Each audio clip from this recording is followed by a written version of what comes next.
C'est un vrai plaisir d'être avec vous ce matin avec toute l'équipe parce qu'on va vous apprendre à ne pas vous faire arnaquer et vous allez voir que nous avons les meilleurs spécialistes pour ça et des cas de la vie de tous les jours. Alors, nous allons accueillir bien sûr Michael qui est déjà en plateau avec nous, je vous l'ai dit tout à l'heure, avec cette société, cet électricien qui travaille mais qui n'a pas de société.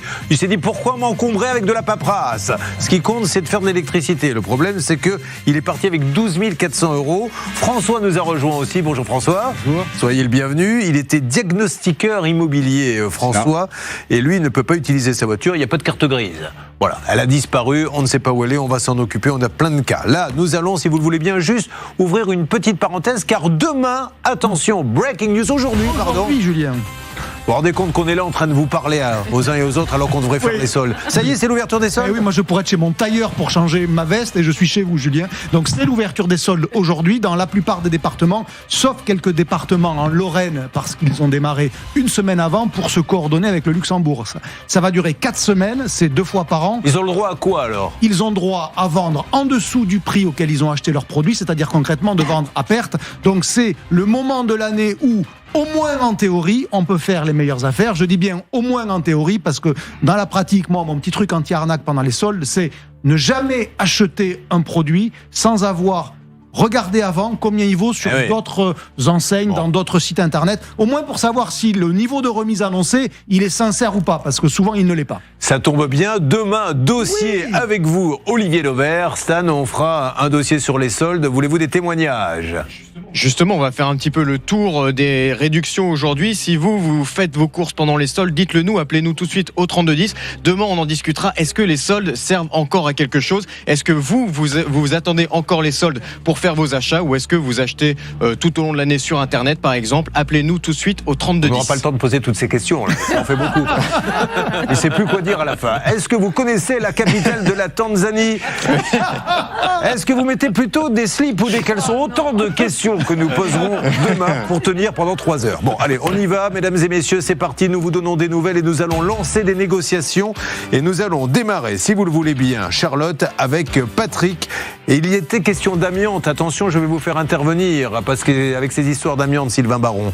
Effectivement, et d'ailleurs, il était question de diagnostic immobilier, puisque Patrick avait acheté une maison, que le diagnostic amiante disait qu'il n'y en avait pas, et pourtant, au bout de quelques mois, il s'est rendu compte qu'il y en avait, avec des travaux nécessaires évalués à 70 000 €. Alors c'est marrant, parce que comme vous avez peut-être pas noté, mais François qui est avec nous pour tout à fait autre chose, était diagnostiqueur immobilier, donc là, c'était le cas d'un monsieur, ils sont venus, ils n'ont pas vu qu'il y avait de l'amiante, ils l'ont reconnu. Dans ces cas-là, il y a une assurance qui joue. Exactement, l'assurance doit faire le relais sur l'erreur de l'entreprise. Mais on peut passer à côté de l'amiante ? Je pense pas, je pense que c'est parfois une méconnaissance, parce que c'est un métier en fait qui marche sur en fait une formation très courte. Oui. Et le problème des formations courtes, c'est que dedans et à l'intérieur, il y a des gens qui sont qui ont un manque de connaissances sur la structure, parce que l'amiante, vous en avez en surface, mais en profondeur.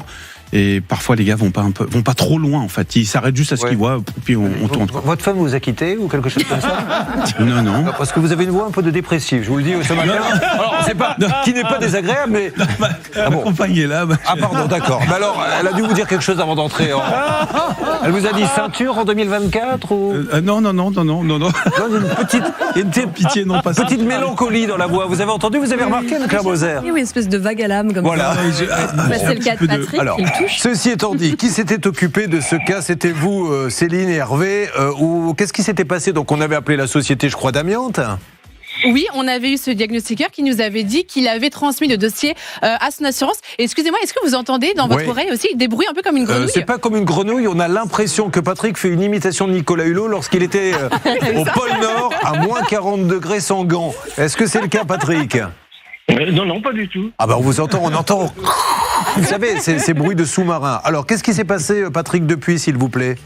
Rien du tout, on n'a pas de nouvelles, rien. Eh bien, je trouve ça, mais c'est quand même dingue, Anne-Claire Moser. Vous avez quand même une société qui vient faire un constat d'amiante qui se plante complètement. On les appelle, rectifiez, envoyez avec votre assurance, et il ne se passe rien. Alors après, les gens vont dire, oui, vous comprenez, vous parlez de nous, dans les médias, nos clients sont pas contents, mais montrez que vous faites votre boulot. Non, pas de pudibonderie mal placée. Là, ce dossier, il est accablant. On est sur une maison, alors elle aurait pu coûter 100 000 €, en l'occurrence 415 000 €, excusez du peu.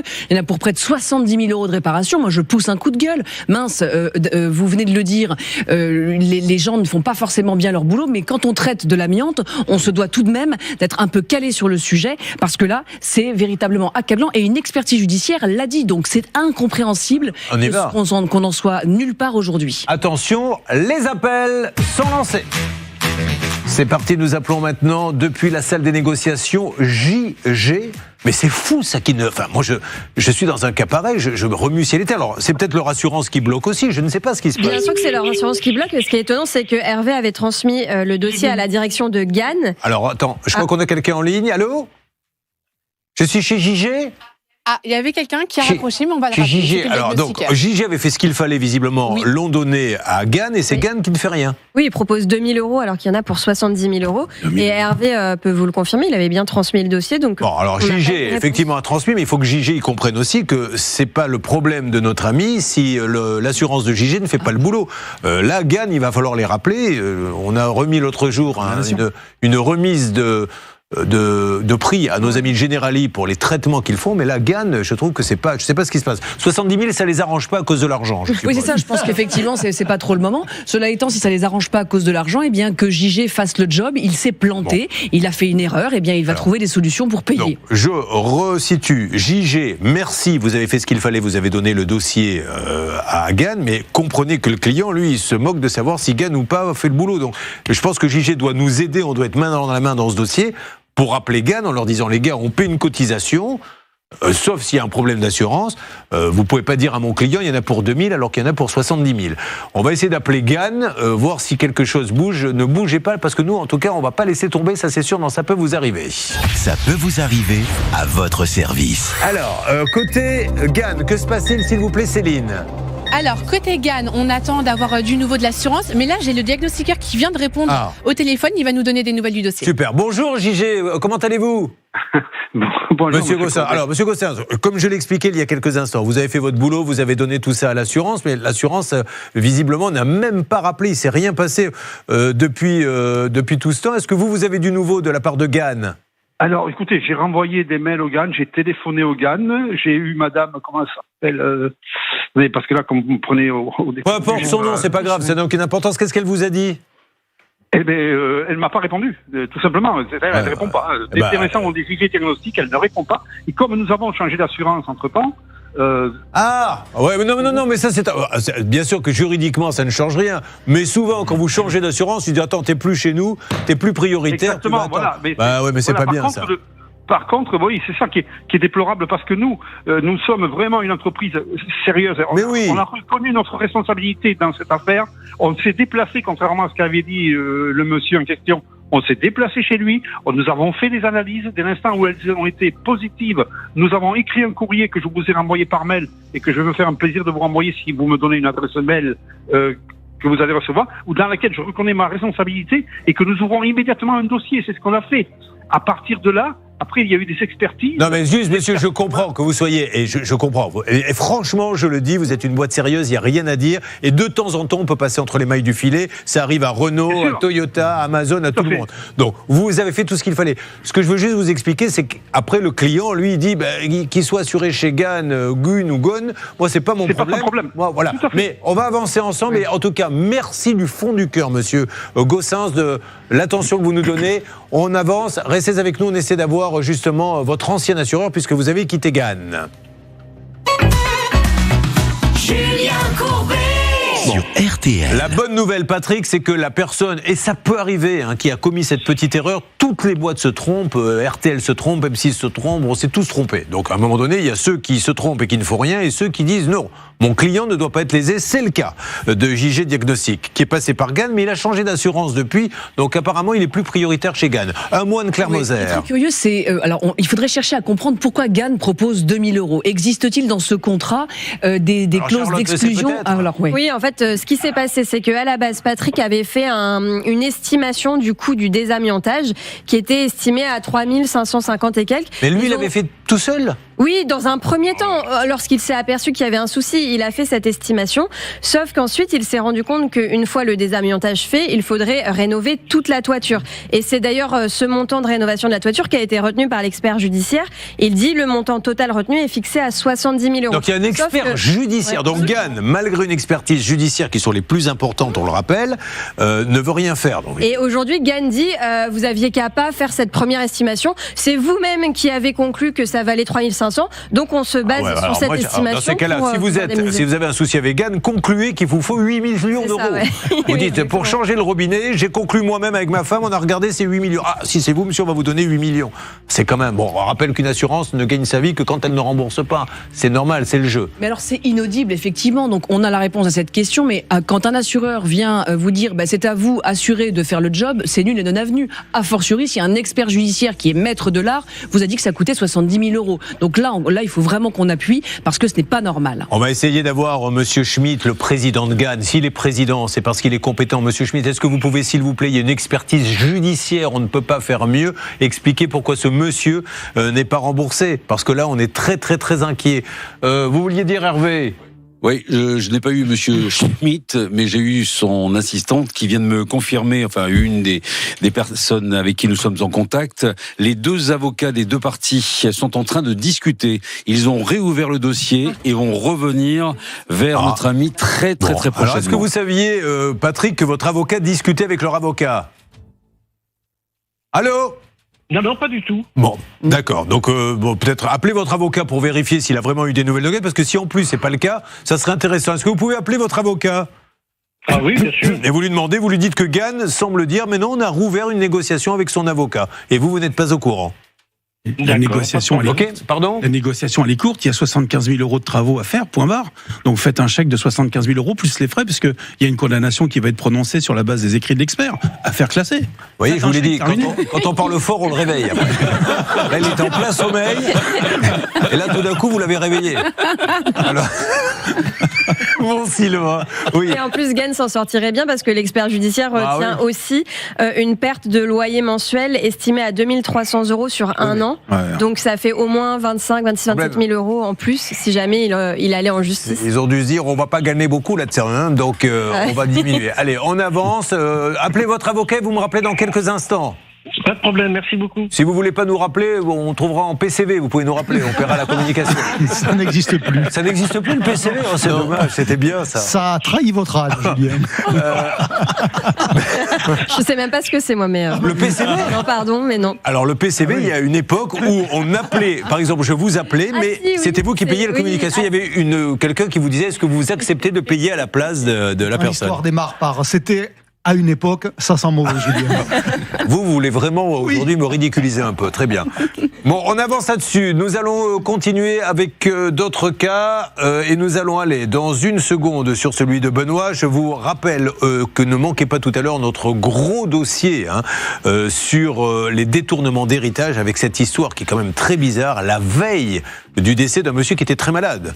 Très malade, et effectivement, un chèque de 15 000 euros avec une signature qui semble ne pas vraiment correspondre à la sienne. Et alors, une fois que la personne est décédée, vous nous expliquerez comment on fait, ma chère Anne-Claire Moser, parce que ça doit être très compliqué. N'hésitez pas à un témoignage sur les héritages. Alors surtout, on a un super spécialiste qui sera là. Si vous voulez lui poser des questions sur l'héritage, c'est le moment ou jamais. Vous faites le 3210, ou bien ça peut vous arriver @m6.fr. Et puis, un spécial toiture, parce que dans le monde des arnaques, nos amis couvreurs, je dois le dire, sont en train de faire une remontada. Hein, il y a de la vraiment. soupe, oui. Allez, ça marche. Merci en tout cas de passer cette matinée avec nous. J'espère que vous apprenez plein de choses pour ne pas vous faire arnaquer. Dans Ça peut vous arriver, chaque problème a sa solution. Tout à l'heure, il y aura Mickaël qui sera là. Alors Mickaël, qu'est-ce que vous pensez, vous qui avez été... Non, c'est pas vous, je confonds. C'était François qui est diagnostiqueur. Mickaël, lui, qu'est-ce qu'il fait dans la vie, Mickaël ? Moi, actuellement, sans profession, actuellement. Entraîneur de foot. Non. Si. Bordeaux. À quel niveau vous cherchez pour entraîner ? Niveau régional. D'accord. Dans quelle région ? Forbach, Moselle. D'accord, Lorraine. très bien. Vous avez donc payé 12 400 euros à un électricien. Comment vous avez découvert en fait que la boîte n'existait pas, enfin n'avait rien ? C'est très récemment, lorsqu'il ne venait plus. où j'ai dit à ma femme, sur Internet, on peut donc trouver le numéro de tiré d'une société si elle existe ou pas. Ouais. Et jusqu'à présent, je faisais confiance et j'ai pas cherché plus loin. Et là, on a cherché sur Internet et c'est là qu'on a vu qu'elle était domiciliée sur Paris, il me semble, avec un autre nom que le sien. D'ailleurs, sur les devis, j'avais pas trop fait attention à ça. Et du coup, c'est là qu'on a vu qu'elle était en cours, la société. Et donc je crois qu'elle a jamais existé en fait. Je sais même pas si elle a existé. Vous voyez, il a fait la vérification très facilement. Vous l'auriez fait avant, pas de souci. C'est pour ça qu'avec Charlotte, on vous explique. Faites-les ces démarches avant de donner 1 euro. Oui, il y a des particularités dans ce dossier qu'on détaillera plus tard, mais en plus de cela, il y a quelqu'un qui a fait un devis et qui a facturé au nom d'une autre entreprise, c'est celle dont vous parlez effectivement, qui est domiciliée à Paris. Celui qui a fait le devis, lui, il a eu une entreprise par le passé, mais elle est radiée depuis 2018. Mais aujourd'hui, est-ce qu'il a au moins fait des travaux ou rien du tout? Alors il en a fait, mais il les a pas terminés. Il vous a planté quoi. Il nous a planté. Il y a 12 000 euros. Bon, écoutez, vous qui êtes entraîneur de foot, on va essayer de faire ça en 4-3-3. C'est-à-dire que je vais mettre derrière, je vais assurer une base avec Pouchol, Sabat, Collonge, histoire de pas se faire déborder. Ce que je veux, d'eau vert, c'est de l'agnac, de la grinta. Musclez mon jeu. Musclez votre jeu, sinon il va se faire avoir. Baron, vous êtes un peu l'organisateur. Je vais jouer en profondeur. Voilà, exactement. Pas trop quand même. Très bien faire ça. Très bien. Quant à vous, Anne-Claire Moser, voilà, moi, vous êtes un peu l'électron. Voilà, dans les buts, c'est parfait. Vous voyez, on s'adapte, nous, mesdames et messieurs. Et un petit peu plus tard, ça sera donc vous, François. C'était quoi comme voiture? Un coupé Peugeot 406. Super. Voilà. Il n'a pas de carte grise de coupé. Voilà, ils l'ont coupé la carte grise. On va s'occuper de tout ça. Restez avec nous sur M6. Belle matinée. Julien Courbet.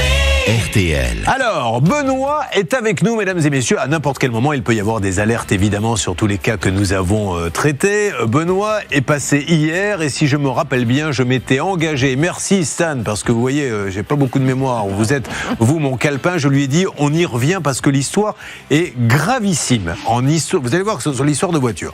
Charlotte, s'il vous plaît, rappelez-nous ce qui arrive à Benoît. C'est vraiment une première, je crois qu'on n'avait jamais vu ça encore dans l'émission. Il a voulu acheter une voiture, il a versé 10 000 euros d'acompte pour un véhicule importé d'Allemagne. Sauf que le vendeur s'est rendu compte qu'il y avait un problème d'embrayage. Donc il lui a dit, je ne peux plus vous la vendre, mais je ne vous rembourserai pas parce que pour moi c'est un cas de force majeure, une version confortée par ça veut rien dire. Monsieur. Ça ne veut rien dire, Anne-Claire Moser. Ça n'a ni queue ni tête. Ça n'a ni queue ni tête, je peux pas mieux vous dire. Ça n'a pas de sens. Alors, qui est un avocat? Alors, on ne sait pas ce qu'a dit l'avocat. Nous, Pardon. Il a dit ça, il a conforté cette version. Alors, il a même écrit un courrier en ce sens. C'est pour ça que j'ai posé hier la question à Blanche de Grandvilliers, mais comme vous me le disiez tout à l'heure en coulisses, laisse tomber. C'est une tocarde, pose-moi la question à moi. On l'embrasse d'ailleurs, notre Blanche adorée. Non mais, est-ce qu'un avocat peut écrire des choses pareilles? Ça peut nous arriver de dire des âneries, qu'est-ce que vous voulez que je vous dise? On aspire à être intelligent et à dire des choses intelligentes, mais on n'est jamais à l'abri d'une sortie de route. Donc peut-être que... c'est quoi la force majeure dans le droit, c'est quoi? C'est un ouragan? C'est quelque chose qui est imprévisible, irrésistible. Donc là, on n'est vraiment pas du tout là-dessus, parce que la personne, en plus, c'est un professionnel, c'est pas imprévisible ni irrésistible qu'il se rende compte que sa bagnole, qu'il y a un problème d'embrayage, si vous voulez. Donc on n'est pas du tout dans le cas de la force majeure. Alors, il est avec nous. Benoît, merci d'être là de nouveau. Comme je vous l'ai promis hier, nous revenons là-dessus. Est-ce que vous avez eu du nouveau, vous, Benoît? Bonjour Julien, bonjour Céline, Alain, Hervé, Charlotte, bonjour Blanche, machin chose et tous les autres. Attention, quand il dit Blanche, machin chose, en fait, il ne se moque pas d'elle, c'est parce que, on le rappelle souvent, mais vous ne connaissez peut-être pas l'anecdote, une fois sur Twitter, j'avais reçu un message, j'aime bien l'émission du matin sur RTL et M6, quant à l'avocate, là, elle arrête pas de glousser, l'autre Blanche de machin chose. Voilà, c'est pour ça qu'il a dit ça, et on lui fait un bisou. Bagnères de Bigorre vous salue à tous. Il est de là-bas. Effectivement, je n'ai toujours pas de nouvelles, je n'ai pas cherché à en avoir, parce que c'est impossible pour moi. J'ai l'impression d'avoir été blacklisté par ce professionnel. Alors, est-ce que du côté de l'avocat, Céline, hier vous avez appelé, alors elle a appelé l'avocat hier, puisqu'on voulait quand même qu'il nous donne sa version des faits, et racontez quand même la petite anecdote pour hier, Céline.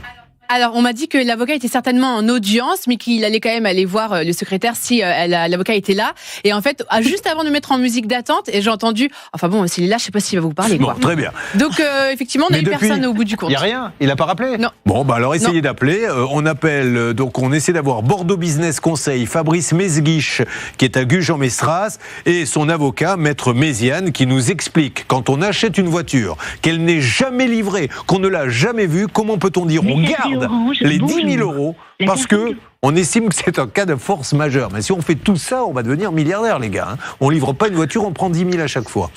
Alors donc hier, le vendeur était dans le train, peut-être qu'aujourd'hui il sera dans l'avion, je sais pas. Bon, on va voir. Alors on essaie d'appeler tout le monde, allez-y, lancez-moi les appels. Moi, je les lance, Julien, mais vous tombez sur les messageries à chaque fois. Je vous rappelle que le premier numéro qu'on a fait hier, il ne répondait pas, ça sonnait comme si c'était à l'étranger.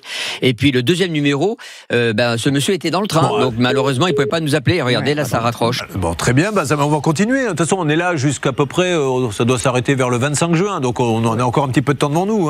En ce qui concerne l'avocat, ça donne quoi le cabinet? Vous essayez de l'avoir de nouveau, Maître Méziane? Oui, on a appelé l'étude. Pour l'instant, ça ne répond pas. On va rappeler dans un instant. On est tombé sur et que Maître Méziane, on soit bien clair, Maître, il vous a pris comme avocat, vous êtes certainement un très bon avocat, mais expliquez-nous la force majeure, parce que nous-mêmes, les avocats ici, on ne comprend pas. Imprévisible, irrésistible, extérieur, il a le droit d'avoir cet avis et de penser que c'est ça, mais sinon, moi je pense que sereinement, en justice, ce débat pourra avoir lieu, et j'ai la faiblesse de penser, je pas dans le mar de café, mais que notre ami Benoît va... Parce qu'en fait, ce qu'on lui reproche, c'est qu'on lui dit on vous a proposé un autre modèle, vous n'en avez pas voulu, donc à partir de là, mais on n'a pas accepté un autre modèle. Le contrat à la base, il ne faut pas oublier qu'il y a un contrat, c'est une chose, un prix, et il a le droit de ne pas vouloir autre chose. Mais rappelez-vous la fois... Excusez-moi l'équipe, je voulais amener une petite précision sur le message de... Allez-y.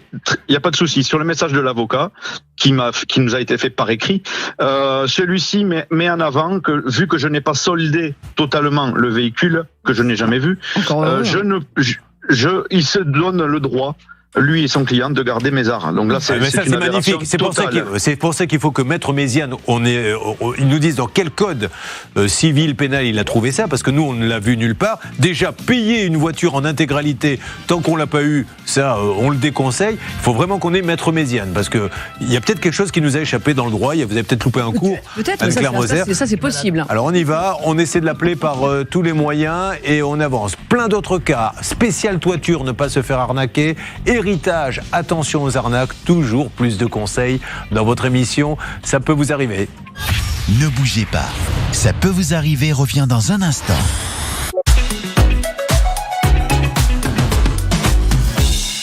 Merci d'être là, mesdames et messieurs. Merci de passer la matinée avec nous. Énormément de conseils pour ne pas se faire arnaquer. On va parler toiture un petit peu plus tard, héritage, et puis plein d'autres cas, et notamment Tiffany qui nous a rejoint. On parlera d'elle dans quelques instants, car son appartement est dévasté par quoi, Tiffany?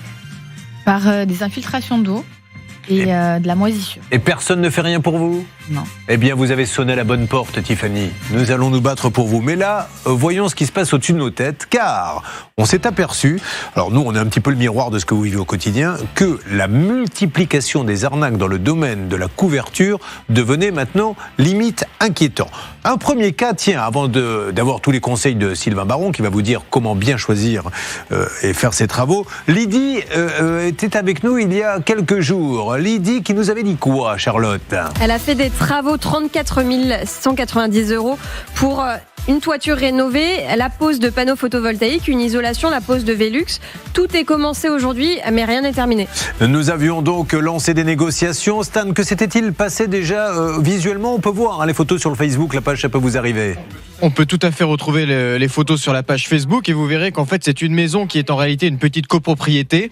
Il y a une bâche tout simplement sur la toiture et donc évidemment cette toiture n'est pas étanche, elle laisse passer l'humidité et d'ores et déjà à l'intérieur des logements on voit apparaître quelques petites traces de moisissure ici et là. C'est pour ça qu'il est urgent d'intervenir. Et je me rappelle, c'était quand même bien noir quand même. Qu'est-ce que vous en pensez? On a vu les photos sur le Facebook, vous les avez sous le nez, Sylvain Baron, de ces petites traces. Ça vous fait peur? Ça prouve clairement qu'il y a de l'humidité qui rentre et pas un peu massivement. Donc il y a une nécessité. Comptez mourir vers quelle heure? Parce que l'on puisse préparer, non, parce que là on sent bien qu'il est en fin de vie. Vous êtes malade en fait? Non, j'ai juste un petit peu j'ai eu froid à la gorge. Sur les chantiers, vous savez, vous êtes dehors. Et puis vous dormez sans chaussettes. Je vous ai dit que c'est par les pieds qu'on attrape le mal. Mais bien sûr. Bon, alors où en était-on au niveau des négociations? Vous avez tout dit, Stan? Juste voilà que le spécialiste des traces dans l'équipe c'est Bernard Sabat, donc on lui avait confié le dossier. On avait dit, on s'est engagé auprès de la direction d'arrêter ce genre de blague en 2024. Tenez votre promesse s'il vous plaît. Bernard. Promis. Bon, écoutez, on est un petit peu dans la mouille, Julien Noir derrière, jaune devant. Tous, je ne veux plus entendre La ça. réalité c'est que Monsieur Galati n'a pas tenu ses engagements. Oui, il est venu sur le chantier 2 fois, 3 fois. Le problème c'est qu'il n'a pas terminé le chantier, mais en plus notre amie Lydie, elle a reçu un petit coup de fil d'un fournisseur qui lui dit vous me devez un petit peu d'argent. Vous faites bien le fournisseur en tout cas. Autant, je dois dire que sur certaines imitations, je vous avais d'ailleurs envoyé un mail en vous disant cessez les imitations immédiatement, mais je dois dire que le fournisseur, vous l'avez bien fait. Alors, Lydie est avec nous. Lydie, bonjour. Oui, bonjour. Donc, tout le monde, bonne et heureuse année. Bonne année, ma Lydie. Lydie, il devait venir. Il est un peu venu et puis il est reparti. Vous ne l'avez plus revu depuis, on est bien d'accord ? Tout à fait. Ça, c'est la première chose. Donc, nous allons l'appeler et lancer une négociation auquel tout le monde va pouvoir assister. Mais surtout, vous avez reçu une facture d'un fournisseur. C'est ça. Hier, justement, j'ai reçu une facture du fournisseur qui a livré les tuiles et qui nous demande de régler le reliquat. Ça, c'est super intéressant. Alors, c'est terrible, mais c'est intéressant. Est-ce qu'un fournisseur, et vous allez y répondre dans quelques instants, Anne-Claire Moser, a le droit de dire « Moi, l'entreprise Courbet est venue m'acheter des tuiles. Il ne me les a pas payées. Mais comme il devait les poser sur votre toit, c'est vous qui allez les payer. » Ça, c'est la première chose. Et on commencera un petit jeu de questions-réponses avec Sylvain Baron, parce que ces travaux de toiture, réfléchissez bien avant de vous lancer, parce que c'est des chantiers qui coûtent une fortune. Vous me lancez l'appel. Attention, standard. Standard. C'est parti, Julien. Merci. Je rappelle que Xavier Kasovic arrive à un âge où il faut que je répète 3 fois maintenant la musique. Allez, on y va, c'est parti, mesdames et messieurs. Vous suivez, ça peut vous arriver. Alors, on essaie d'appeler, on va voir si ça répond ou pas. La question, donc, Anne-Claire Moser. Donc, ce qui est important, c'est le contrat. Entre qui, quelles sont les parties au contrat ? 2 parties. Et en l'occurrence, notre amie Lydie, elle n'est pas partie au contrat avec l'artisan. La personne qui lui demande, c'est 775 €. Donc, en principe, le fournisseur n'a pas à lui demander de régler. Ah oui. C'est évidemment la solution. Il tente le coup, il a raison. Mais ce qui est fort de café dans cette affaire, c'est que Lydie, elle a déjà réglé cette facture, Julien, auprès de l'artisan. Oui. Donc, ça veut dire qu'il a barboté l'argent. Enfin, en tout cas, il a gardé cet argent. Il n'a pas servi à payer le fournisseur. Est-ce que là, on passe chez Jean-Paul à but de confiance ? On passe chez Jean-Paul à but de confiance, exactement. Oui, parce que, quand même, payer pour des tuiles, l'artisan qui, lui, après ne les donne pas, c'est quand même un monde... On va avoir des questions précises, mais c'est quand même... Je trouve que chez les couvreurs, ça se passe difficilement, là. En fait, c'est des métiers aujourd'hui où il y a beaucoup de manque de main-d'œuvre, et en fait, tout le monde s'y engouffre. Toutes sortes de personnes, plus ou moins qualifiées, plutôt moins qualifiées, parce que de plus en plus, nous, on a des dossiers en couverture, c'est incroyable, hein. Enfin bref. Et ils en profitent. Parce que c'est un vrai savoir-faire. Enfin, n'importe qui ne peut pas... Je veux dire, le toit d'une maison dans un chien... Bien sûr, c'est la base. Qui ne peut pas le clos couvert, c'est important dans une structure.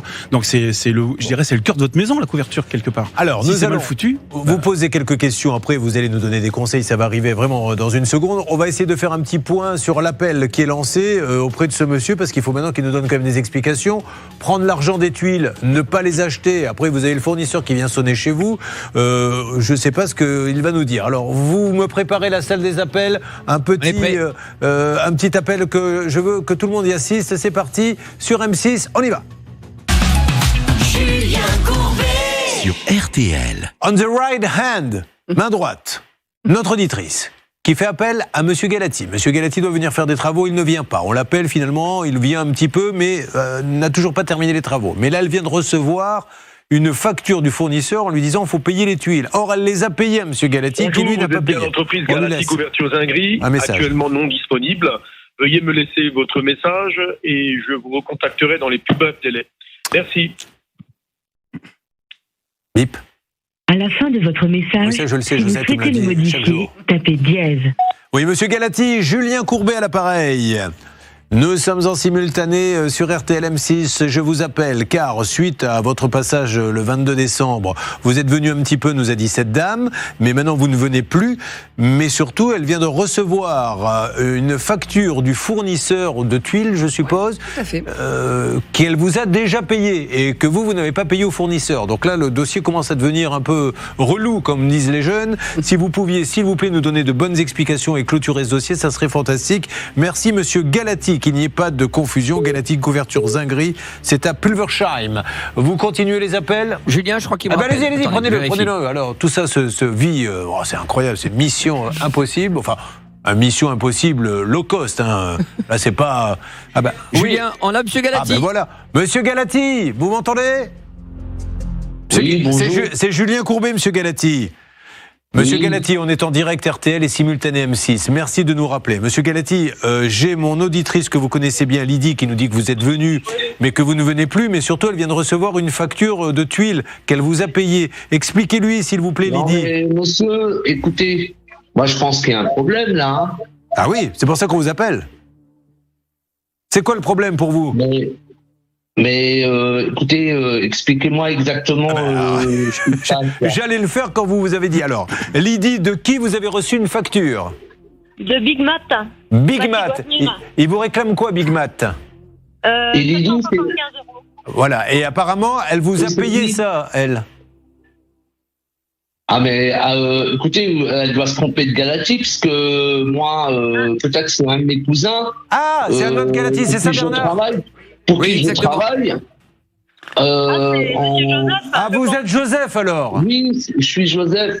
Ah, et vous ne travaillez pas du tout avec votre cousin alors?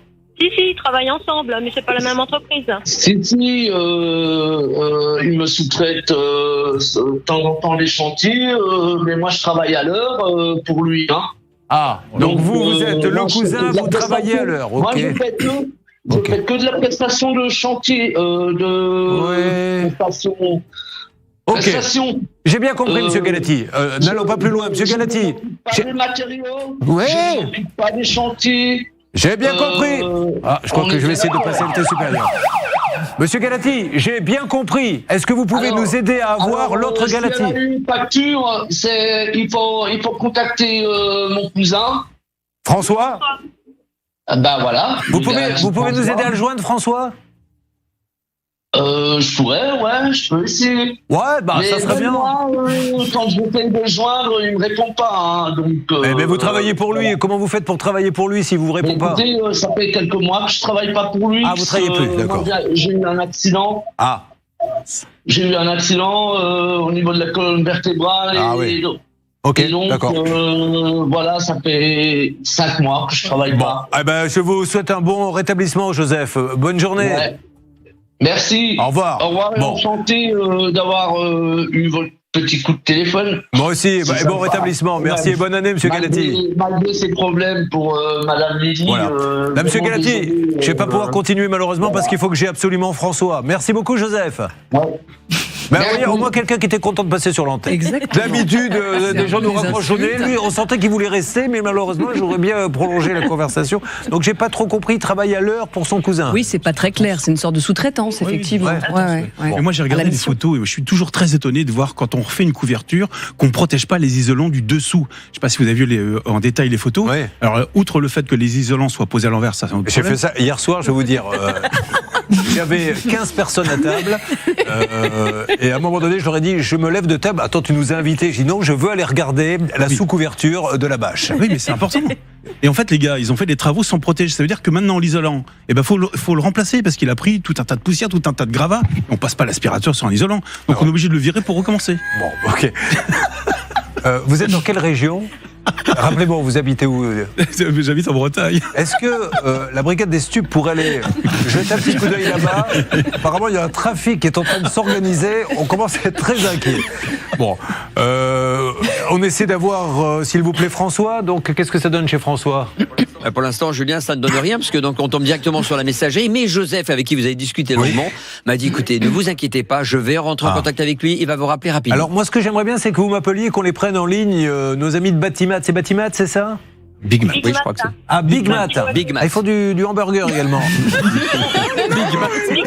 Ah, Big Mat, pardon. On va les appeler pour savoir s'il y a beaucoup d'impayés, parce qu'on va savoir où on met les pieds. Vous vous occupez de ça, s'il vous plaît, la salle des appels? Oui, allez, on y va. On va démarrer une petite série de questions avec notre Sylvain Baron, parce qu'il y a aussi les gens qui viennent sonner chez vous et qui vous disent « Oh là là, votre toiture de la rue, j'ai vu qu'elle était catastrophique. » Alors, à quel moment on doit rénover, pas rénover? Autant de questions que nous allons se poser maintenant pour ne pas se faire avoir. Merci en tout cas d'être dans ce « Ça peut vous arriver » qui me semble être un bon cru sur ce que j'entends depuis tout à l'heure. Ça peut vous arriver.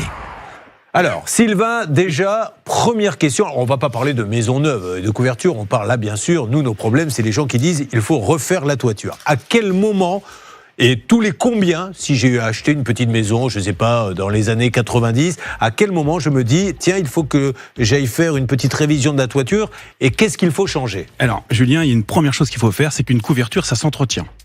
Vous avez une maison, vous faites passer tous les ans ou tous les 2 ans, un couvreur pour nettoyer les gouttières. Pourquoi ? Parce qu'il se met des feuilles, il se met des tas de choses, les oiseaux, les animaux emmènent des tas de choses qui peuvent obstruer l'évacuation des eaux et noyer une partie de la couverture. Ça, c'est la première chose. Donc, tous les ans, tous les 2 ans, on fait passer quelqu'un, une toiture terrasse, on balaye, on enlève, les gouttières, on nettoie, on met un petit coup de balai, on enlève les feuilles, on vérifie, je dirais, les jonctions de gouttières, les soudures. Qu'est-ce qui se passe si je le fais pas, ça d'ailleurs ? Eh bien, si vous le faites pas, vous pouvez, à court terme, avoir beaucoup de saleté dans les gouttières, ce qui fait que quand ça se met en charge, quand il pleut, bah, ça déborde de partout. Alors, si ça déborde à l'extérieur, c'est pas grave, mais si ça déborde à l'intérieur de votre construction... Et vous dites que les gouttières, c'est tous les combien ? Moi, je le fais tous les ans. Nettoyage des gouttières, tous les ans. Bah oui, parce qu'on est, quand vous êtes...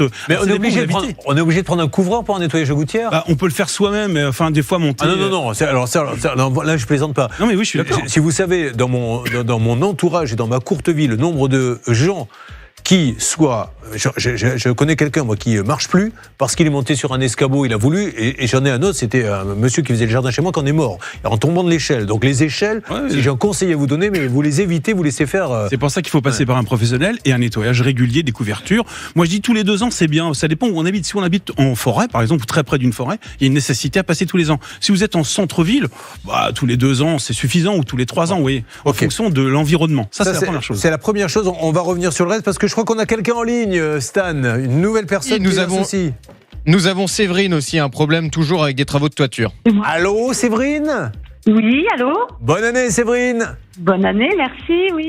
Qu'est-ce qui lui arrivait à Séverine, Charlotte ? Elle aussi, elle avait voulu faire refaire sa toiture. Elle avait un devis et elle avait versé 9 000 €. Sauf que l'artisan avait commencé les travaux, il ne les avait jamais terminés. Et en plus de cela, elle avait des infiltrations d'eau. Il s'était mis d'accord pour qu'il la rembourse 2 000 €, sauf qu'il ne tenait pas sa promesse. Alors, qui s'était occupé de ça ? C'était vous, Hervé. Je crois que le 14 décembre, vous aviez eu la compagne de ce monsieur, car bien souvent, c'est votre technique. Quand vous n'arrivez pas à voir l'homme, vous appelez la femme. Et alors, que s'était-il passé ? Bah écoutez, elle s'était engagée justement à faire la commission auprès de son mari, j'allais dire son amant, son mari, et pour qu'il puisse rembourser en 2 fois. Donc, alors on va voir. Du parole. Est-ce qu'il y a eu du nouveau, s'il vous plaît, Séverine ? Eh ben, le nouveau, c'est qu'il n'y a pas eu de nouveau. Ah ben c'est effectivement très nouveau. Donc il n'a pas rappelé rien du tout.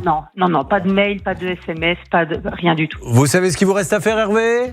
Alors absolument, je lui ai présenté mes vœux et il m'a répondu « C'est qui ?» Donc je ne sais pas si ça va bien se passer. Quand vous dites « c'est qui » comme ça, c'est un texto en fait. Oui, c'est un texto. Mais pourquoi vous donnez ce ton-là au texto ? Texto parce que la façon de c'est qui avec 3 points d'exclamation, ça veut dire qu'il est en colère. Ça, c'est très très fort ce qu'il fait parce qu'il reçoit un texto, il veut le faire vivre, le texto. Donc, il a décidé d'interpréter les 3 points d'exclamation en faisant c'est qui, Maître Moser. Méfiance, parce que dans ce dossier, je pense qu'on nous balade un petit peu. On nous balade, on nous endort. Dès qu'on dit il faut payer, oui, bien sûr, je vais faire un échéancier. Alors, moi, je propose qu'on essaie une dernière fois, c'est notre job.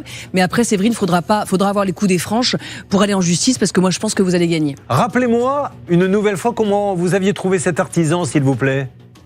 Je l'ai trouvé sur les pages jaunes. D'accord, ok. Vous êtes toujours aux pages jaunes, donc Comment ? Vous êtes toujours aux pages jaunes, Séverine ? Oui, les pages jaunes, Internet. D'accord, ok. J'ai fait 15,34 Vaugirard par l'opérateur. Et en fait, je vais vous dire la vérité. Le cocher que je prends pour me déplacer chaque jour m'a conseillé un couvreur. Bon, ok, Séverine, on essaie de l'appeler. Ça donne quoi ? Vous avez fait une tentative, Hervé ? Oui, il m'a répondu. Ah, alors ? Il m'a dit je suis chez le médecin. Très bien. Appelez-moi dans l'après-midi. Il y a en ce moment, les artisans sont touchés. Enfin, ceux qui passent dans l'émission sont touchés par toutes les maladies, même des maladies qu'on ne connaissait pas avant. Alors, premier conseil que nous a donné Sylvain Baron. Vous vouliez rajouter ? Non, je voulais juste préciser, rebondir sur le conseil de Sylvain qui est ultra important, c'est celui de l'entretien de la toiture.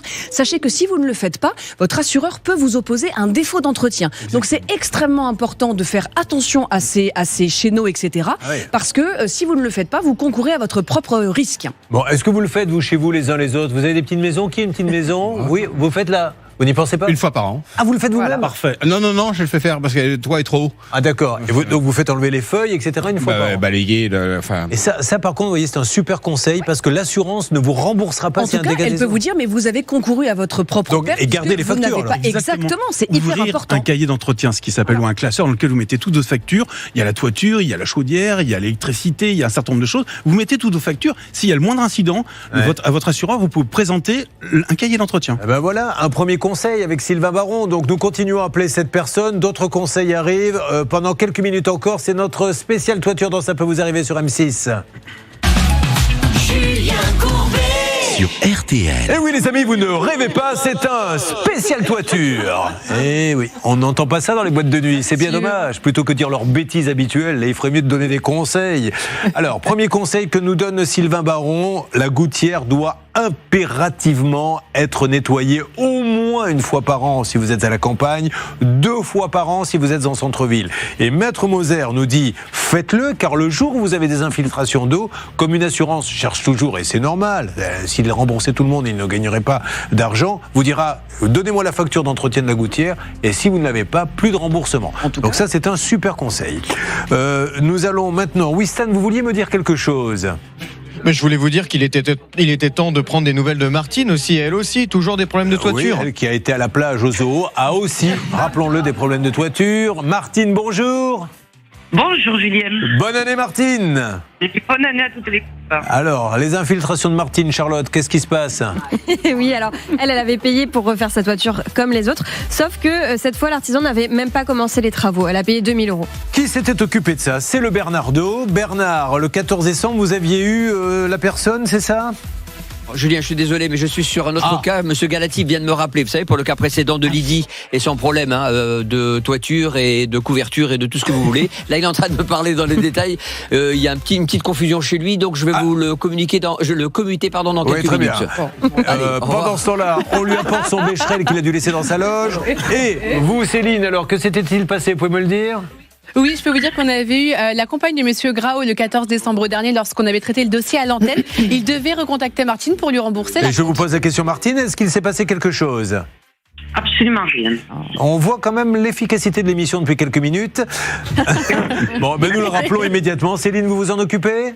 Oui, je vais faire le travail de Bernard. Il est très occupé nous, ce matin, on ne Bernard. lâche pas l'affaire quoi qu'il arrive. Alors, pendant ce temps-là, deuxième conseil, je fais donc mon entretien vous me l'avez dit, de gouttière.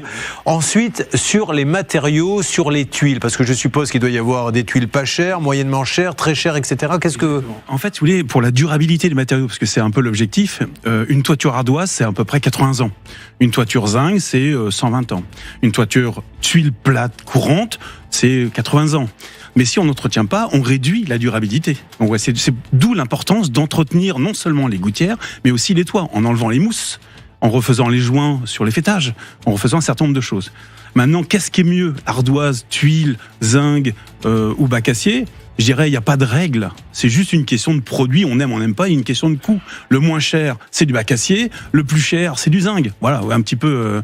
Et à l'intérieur, vous allez trouver de la tuile plate, tuile courbe, tuile mécanique. Une alerte, s'il vous plaît. On a l'artisan avec vous pour Martine. C'est ça, Céline? Oui, c'est Monsieur Grao pour le dossier de Martine. Monsieur Grao, bonjour. Julien Courbet à l'appareil. Et non, il ne veut pas vous parler. Il ne veut pas. Il vient de raccrocher et il m'a dit qu'il ne savait pas de quoi on parlait. Il n'a pas l'air d'être au courant du dossier pour autant. Mais il se moque de nous quand il dit qu'il n'est pas au courant du dossier. Donc, monsieur Raphaël Grao, je vous ai donné la possibilité de vous expliquer. Vous la refusez. RG Décoration qui se trouve à Conques-sur-Orbiel. Je crois, Martine, que vous avez décidé d'aller au procès.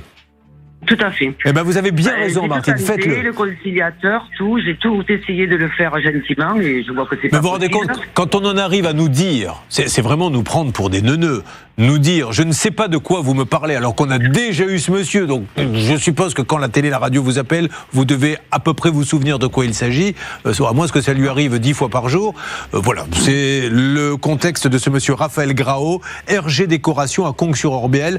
Il va donc aller au procès. Vous me promettez, mais vous allez me le promettre à voix haute, Martine, que vous me tenez au courant, parce que je tiens à ce que tous ceux qui nous suivent sachent que lorsqu'on va en justice, on gagne. D'accord ? Promis, Martine ? Je suis convaincu, mais bon, je vais aller à la justice et je vous tiendrai au courant. Bon. Je vous remercie en tout cas d'avoir essayé de faire quelque chose, mais bon. de toute évidence. Et s'il y a d'autres personnes qui sont passées par Monsieur Grao et par RG Décoration à Conges-sur-Orbiel qui ont eu des soucis, n'hésitez pas à nous le dire. Oui, Bernard? Oui, il est pas sympa, monsieur Grao. Excusez-moi, je reviens sur ce cas-là parce que j'étais sur un autre cas précédemment. Il m'avait dit, écoutez, je garde 750 €. Je les garde pour moi, je suis quand même venu. C'est les frais de déplacement. Il reste 1250. Ouais. Je vais les payer. Donc, et vous inquiétez pas. Elle avait accepté. Et elle avait parce accepté. Que nous, on rappelle toujours qu'on est là pour faire un arrangement, on n'est pas la justice. Donc, il nous fait une promesse en nous disant, je vais quand même gratter où il est quand même gagnant. Je rappelle quand même, il est jamais venu, c'est ça? Oui, il n'a jamais de travaux. Non, mais, monsieur Grao, moi, je m'adresse à vous. Il faut quand même que vous expliquiez à ceux qui vont vous parler aujourd'hui en vous disant « je t'ai entendu », comment vous pouvez prendre de l'argent et ne rien faire? Alors après, nous, on parle d'arnaque, on parle de vol, on parle d'abus de confiance, on ne dit pas que c'est le cas, mais qu'est-ce que vous voulez qu'on dise d'autre? Non mais voilà un bien mauvais calcul de la part de Monsieur Grao, parce que non seulement, je pense que Martine aura gain de cause, parce qu'il n'y a pas de raison qu'il en soit autrement, mais en plus, elle pourra demander des dommages et intérêts pour résistance abusive, elle aura aussi le remboursement de ses frais de procédure. Alors ça va prendre un peu de temps, mais pas forcément 107 ans non plus, mais franchement, c'est pas génial. Et tout ce qui s'est passé là pourra être utilisé en justice. Mais c'est de la folie, oui, Charlotte. Et c'est très bien de quoi on parle, puisqu'il y a des gens qui ont posté des avis le concernant après avoir entendu l'émission. Bon, c'est pas du tout ce qu'on invite à faire, évidemment. Mais bon, en tout cas, il a répondu, il a dit « C'est normal, monsieur Julien Courbet cherche que le buzz et ne cherche pas à savoir la vérité, etc. » Mais si, je cherche la vérité, monsieur Grao. Je m'en moque du buzz. Alors, s'il y a du buzz, il y a du buzz, mais donnez-nous la vérité. Donnez-nous une explication simple. Vous avez pris 6 000 et vous n'êtes jamais venu. Alors, si vous pouviez nous donner une explication, ça évitera le buzz et ça montrera que vous n'êtes pas là en train de piquer l'argent à cette dame. C'est tout ce qu'on veut savoir, monsieur. Merci. On aura du nouveau. Un artisan vient de nous rappeler. Ne bougez pas. Ça peut vous arriver, revient dans un instant.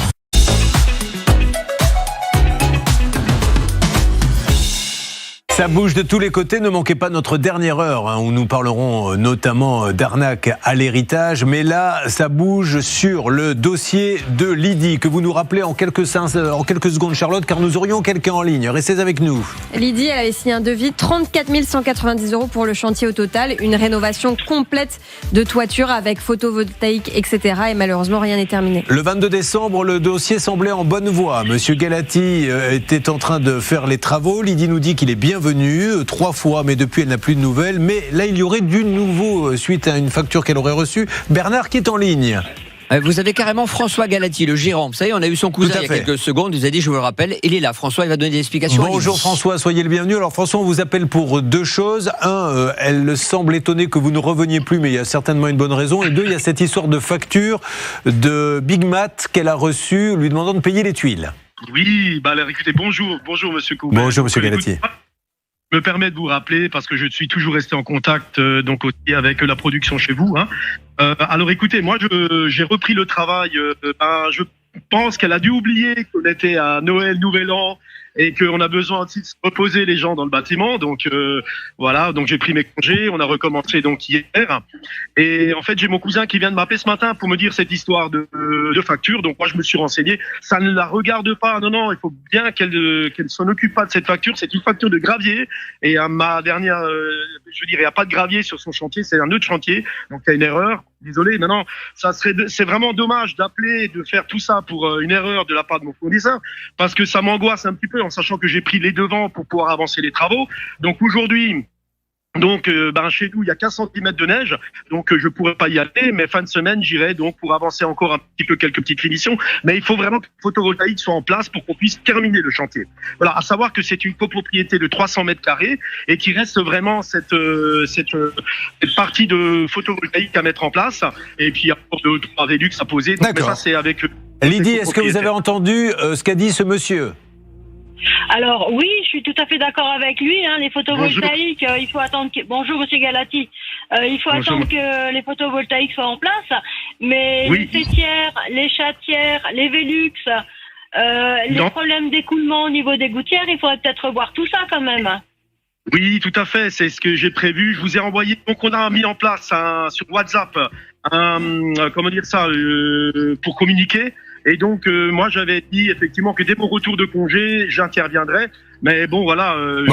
Alors, on peut se dire que dès que Lydie. Oui, par rapport à l'assurance décennale, on en est où, Monsieur Galati ? Oui, alors au niveau de la décennale, donc moi, j'ai fait appel à une nouvelle structure, à une nouvelle...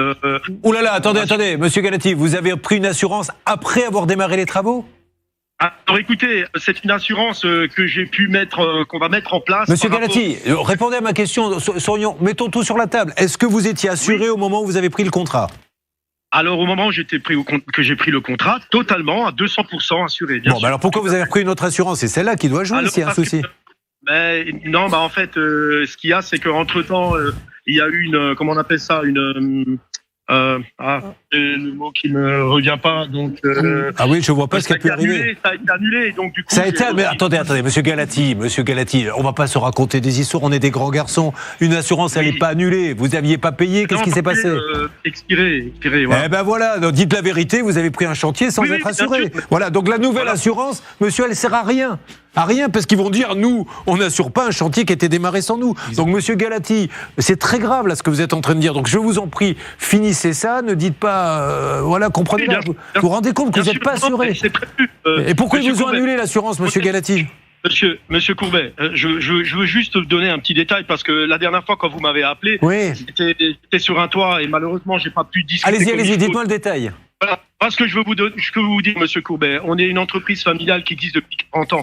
Sachez une chose, c'est que on n'a jamais eu ce genre de problème. Enfin, monsieur Galati, d'accord, mais heureusement, monsieur Galati, vous seriez en prison, sinon, monsieur Galati, comment vous avez pu faire un chantier sans assurance, monsieur Galati ? Le chantier a été signé avec une assurance en cours de validité. Et vous n'avez pas payé ? C'est pas bon. Non, c'est pas. Alors pourquoi ils vous ont annulé, monsieur Galati ? Dites-moi la vérité. Mais je vous dis la vérité, vous êtes caché. En fait, suite à un sinistre important qui ne, je peux vous expliquer ça. Je sais pas. Il y a eu des dépenses sur un sinistre il y a 3-4 ans et donc du coup ils ont décidé de Bon, allez, ok. Alors, monsieur Galati, voilà ce qu'on fait. On se rappelle dans 10 jours, on dit que tout est terminé, d'accord ? Sauf s'il y a de la neige non-stop, d'accord ? Ok. Exactement. Bon, et alors, ça marche. Lydie, c'est vraiment du gravier que vous avez reçu, vous, la facture ? Oui, mais oui, ça la regarde pas. Non, monsieur, arrêtez de dire ça la regarde pas, monsieur Galati. Ça la regarde, elle reçoit des factures. Laissez-la dire ce qu'il y avait sur la facture. Qu'est-ce qu'il y a marqué sur la facture, Lydie ? Oui. Il y a marqué des tuiles. 720 pièces de tuiles. Il y a une erreur. Voilà, donc je sais pas d'où vous sortez cette histoire de gravier. Moi, je veux bien être gentil, monsieur Galati. C'est ce que j'ai une facture en attente de gravier avec la société Big Mat. Et c'est ça. Mais il y a les tuiles également. Big Mat, il réclame le paiement des tuiles, monsieur Galati. Écoutez, alors il y a aussi une erreur parce qu'ils ont payé. Décidément. Alors il faut savoir que les 3/4 des tuiles avaient été posées, il manquait encore 100 mètres carrés. Ouais. C'est les 100 mètres carrés qui ont été payés par la copropriété. Et sur ces 100 mètres carrés, je vais appeler tout de suite Big Mat pour voir. Normalement, ils ont payé en direct, donc il n'y a aucun. Allez, ça marche. Lydie, vite fait, Sylvain. Moi, j'ai vraiment du mal quand j'entends cette entreprise qui est capable de faire de la couverture, de tout ce qu'on veut et du photovoltaïque. C'est carrément deux métiers différents. Et s'il y a un sous-traitant, ça serait bien qu'il soit mis en évidence pour savoir qui va faire quoi et comment. Là, monsieur Galati nous dit, on est une entreprise familiale, on est des gens sérieux. Dans 15 jours, on verra ce qu'il en est. Mais là, ce qu'on peut conclure, c'est qu'il y a un dossier où l'assurance a dit, on arrête de vous assurer. Il dit, elle a reçu une facture de gravier. C'est pas du tout une facture de gravier. C'est des tuiles. Non, il y a une erreur. Dans 15 jours, on fait le point et on verra si effectivement monsieur Galati c'est une entreprise sérieuse ou s'il nous mène en bateau. Donc moi je lui laisse cette possibilité d'ici 15 jours de tout régler. Lydie, dans 15 jours on s'appelle sur l'antenne, d'accord ? Avec plaisir. Allez Lydie, on ne lâche pas, on se tient au courant. Merci beaucoup. Waouh, quel dossier. Et d'où l'intérêt, les amis. Dès le début, vous l'a demandé l'assurance. Vous ne donnez pas un centime tant que vous n'avez pas eu l'assurance. Je sais que vous voulez parler Charlotte, Sylvain Baron également, mais je dois là m'arrêter. Je vais vous donner la parole à tous. Je ne sais pas ce que vous avez à tous vouloir parler aujourd'hui. Ils sont bavards. Oh là. Ça peut vous arriver à votre service. Alors, attendez, il y a juste du nouveau sur le cas de Séverine et je vous donne la parole à tous les deux. Sur le cas de Séverine, tiens, rappelez-moi ce qui arrive à Séverine, s'il vous plaît, Charlotte. Travaux de toiture, là également, 9 000 €, sauf que le professionnel n'a jamais commencé les travaux. Il avait pris un acompte de 2 000 € qu'il doit rembourser maintenant. Que se passe-t-il, Stan, s'il vous plaît ? Hervé nous a dit tout à l'heure que l'artisan était un peu suspicieux, qu'il avait demandé, vous savez, c'est qui ? Et Hervé a continué la conversation. Il a du nouveau. Alors, c'est qui, Hervé ? Écoutez, ce monsieur est à l'hôpital. Il a été tout à fait sincère et il vient de m'envoyer un petit texto que je vais vous lire. Je vais envoyer aujourd'hui même un mandat de 300 €. Je vais rembourser cette dame tous les mois à hauteur de 300 € jusqu'à la somme de 2 000 €. Voilà. Il m'envoie la preuve et il m'envoie son dossier médical. Mais moi, je n'avais pas demandé son dossier médical. Non, il faut pas. pas, surtout c'est confidentiel. Et moi je m'adresse, merci aux téléspectateurs d'M6 qui acceptent des échéanciers, parce que vous savez, quand vous faites plumer de 6 000, il faut accepter après avaler la couleuvre de dire je vais te payer à coût de 300. Ils acceptent, mais vous, les artisans dans ces cas-là, au moins honorer vos dettes en donnant régulièrement. Ce monsieur a dit qu'il allait le faire. Je ne sais pas si Séverine est en ligne avec nous. Séverine, si le premier versement n'est pas arrivé d'ici quelques jours, vous m'appelez ? D'accord, super. Voilà. Normalement, ça devrait passer. Anne-Claire Moser. Oui, effectivement, l'échéancier, c'est un moindre mal. De toute façon, s'il y avait un huissier qui entrait en piste, lui aussi pourrait demander un échéancier. Donc, espérons que cet artisan va tenir promesse, parce que, effectivement, ça l'honorerait. J'adore quand elle dit un huissier. Vous savez pourquoi ? Parce qu'on disait sur une autre chaîne, il y a quelques années, j'animais une émission et j'avais eu quelqu'un comme vous qui avait un problème et qui m'avait dit « Moi, j'en ai marre, monsieur Courbet. » Mais de quoi ? Parce que lundi, on a eu la visite d'un huissier. Oui, alors ? Mercredi, on a eu la visite d'un huissier. Et alors ? Jeudi, on a eu la visite d'un huissier. Ok, mais qu'est-ce que vous voulez ? Je veux plus qu'il vienne, le huissier. La liaison était un peu... Voilà, mais ça fait partie des petites anecdotes qui peuvent se raconter lors d'un tête-à-tête en restaurant, mais au moment de l'apéritif, Charlotte. Oui, ça fera sourire. Peut-être pas rire, mais sourire. Mais sourire, c'est déjà un premier pas important. Allez, on continue. Julien Courbet sur RTL. Voyez pourquoi on a voulu ouvrir un dossier toiture. Vous vous rendez compte où on en est quand on entend tous ces témoignages-là ? C'est quand même de la folie. Bon, Sylvain Ballon, vous vouliez prendre... maintenant, ce qu'on va dire... Pourquoi vous riez ? Parce que vous avez Sylvain Ballon. Oui, parce que je pense au ballon de rouge en vous voyant. Excusez-moi, j'ai des images qui m'arrivent tout de suite. Julien, il y a une chose importante. Non, attendez, vous savez pas ce que je vais vous demander. La première chose après, rappelez la base avant de vous lancer dans des travaux avec un artisan. On vérifie plein de choses, même s'il est beau parleur, on y va, on vérifie. Le nom d'entreprise que tout à l'heure on a vu sur un dossier, c'est RG Décoration qui fait de la couverture. Moi, ça me choque. RG Décoration, c'est plutôt de la peinture intérieure, c'est plutôt de revêtement de sol, etc. C'est pas de la couverture. C'est vrai que le nom, bien sûr, il faut faire attention. Ça dit déjà quelque chose. Bon, si c'est couverture truc, c'est très bien, ça démarre bien. Alors, il faut aller sur Internet, vous allez sur les moteurs de recherche, vous vérifiez, je dirais, la création de cette société. Parce qu'on en voit beaucoup qui sont créés depuis 6, 8 mois, 1 an. On peut pas confier, enfin moi c'est mon point de vue, mais on peut pas confier par exemple 30, 40, 50 000 euros de travaux à une jeune entreprise qui démarre parce qu'en fait... Et qui fait tout. Et qui fait tout. Méfiez-vous des entreprises qui font tout. Je vois de plus en plus des multiservices, des panneaux là dans les jardins, Jean-Paul Machin, toiture, jardin, carrelage, enfin bientôt ça va être opération de la rate. Comme on voit tout à l'heure, le gars il fait à la fois de la couverture et du panneau photovoltaïque. C'est deux métiers différents. On peut pas faire les deux, ou alors il a un sous-traitant. Et dans ce cas-là, il précise à son client qu'il a un sous-traitant. Et pour éviter les ennuis, déjà, quand vous lui demandez son assurance, si vous la donnez pas, vous donnez pas un centime, et quand vous l'avez, vous appelez son assureur. Exactement. Vous lui dites, monsieur, est-ce qu'il est vraiment assuré ? Il veut me faire des panneaux photovoltaïques. Mais non, madame, chez nous, il est carreleur, on vous les remboursera pas. Et là, ça s'arrête tout de suite, mais faites-le. La couverture d'assurance, c'est la base de la base de la base. Non seulement s'il existe, parce qu'on retrouve maintenant des entreprises qui sont fictives, vérifier l'existence de l'entreprise, ensuite vérifier son assurance, et s'il vous la donne ou il tarde à vous la donner, vous allez reculons à signer le devis, et ça c'est clair. Allez, Charlotte, vous vouliez rajouter ? On en avait une belle illustration avec Lydie, parce qu'il y avait une attestation d'assurance dans le dossier, mais visiblement, ce monsieur, entre l'envoi du devis et de l'attestation et le début des travaux, a été radié et il n'a pas prévenu sa cliente. Oui, parce que ça suffit pas d'avoir l'attestation, il faut appeler l'assureur. Bon, avançons. Alors, il y aura, je vous le rappelle, dans quelques instants, le cas de Tiffany, de la moisissure dans l'appartement, le cas de François, une voiture, pas de carte grise, donc en fait pas de voiture, et Michael, 12 000 €, encore une fois une histoire d'artisan, versé à un électricien dont la société n'existe pas. Tout de suite, sur quoi voulez-vous que l'on aille ? Stan, dans Ça peut vous arriver.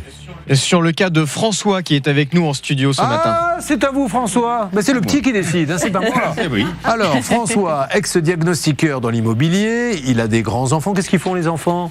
L'un travaille chez Eurovanille.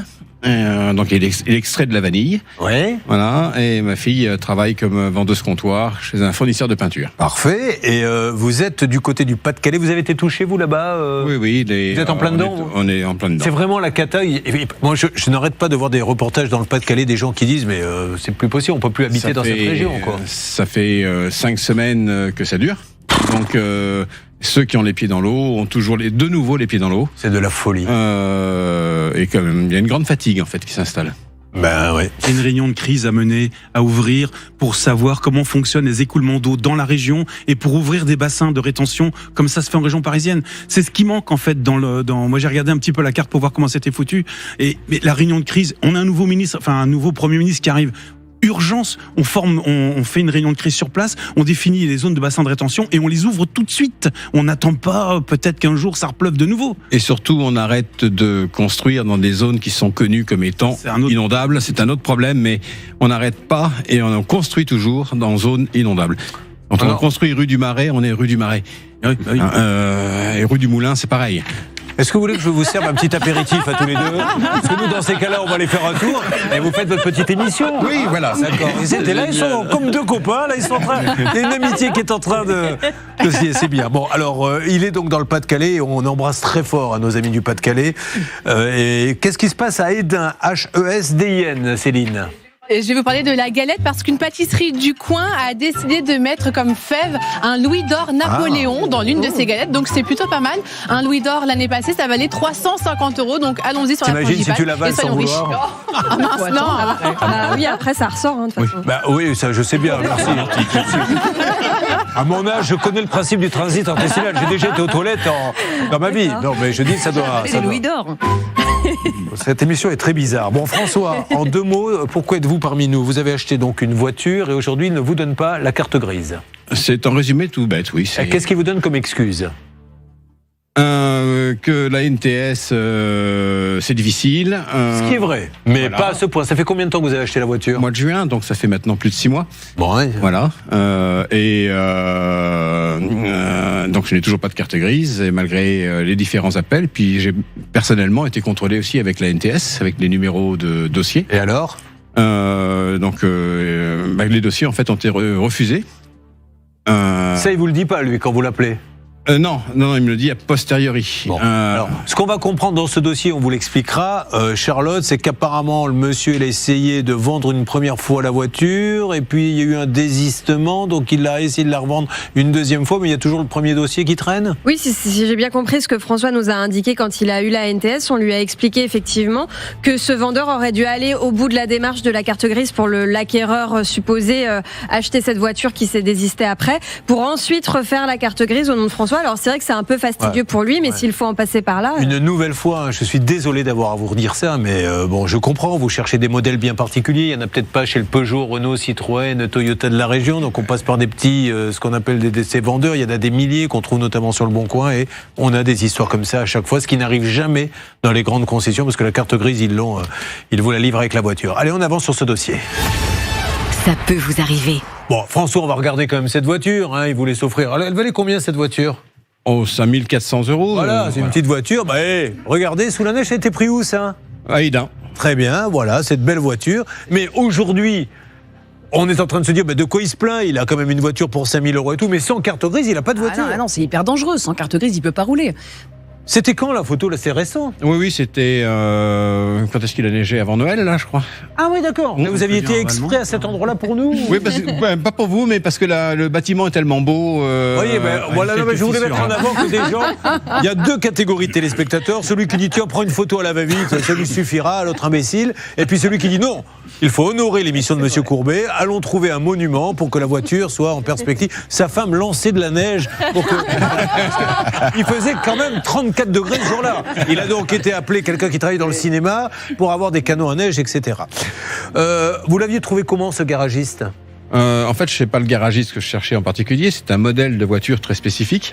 Ça, c'est l'erreur. Je vais vous dire pourquoi. Voilà. Parce que quand on se dit, je veux absolument la 406, machin, etc., comme on ne la trouve pas forcément dans le garage Peugeot, eh bien on va trouver celui qui la vend à 500 à 600 km. Et comme on la veut, on est prêt à faire n'importe quoi pour l'avoir. C'est ce que dit Olivier Dauvert. Il dit c'est le consentement à payer en fait. C'est-à-dire qu'on consent à aller peut-être à Pétaouchnok pour chercher ce truc qu'on veut absolument. Mais du coup, vous l'avez trouvé sur quoi?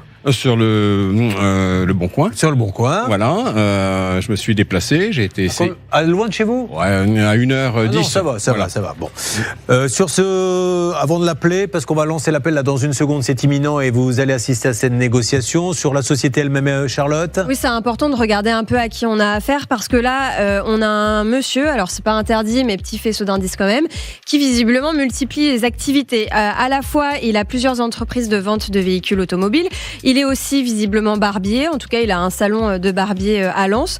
Quand on regarde un petit peu son CV, lui, il se présente sur son profil LinkedIn, vous savez, ce réseau social où on met son CV comme agent de tri Amazon. Donc là, on ne sait plus trop bien à qui on a affaire. Ah mais c'est important, ça. C'est super important. Il travaille visiblement avec quelqu'un de sa famille, j'imagine son frère, qui est en fait le principal interlocuteur de François dans le dossier.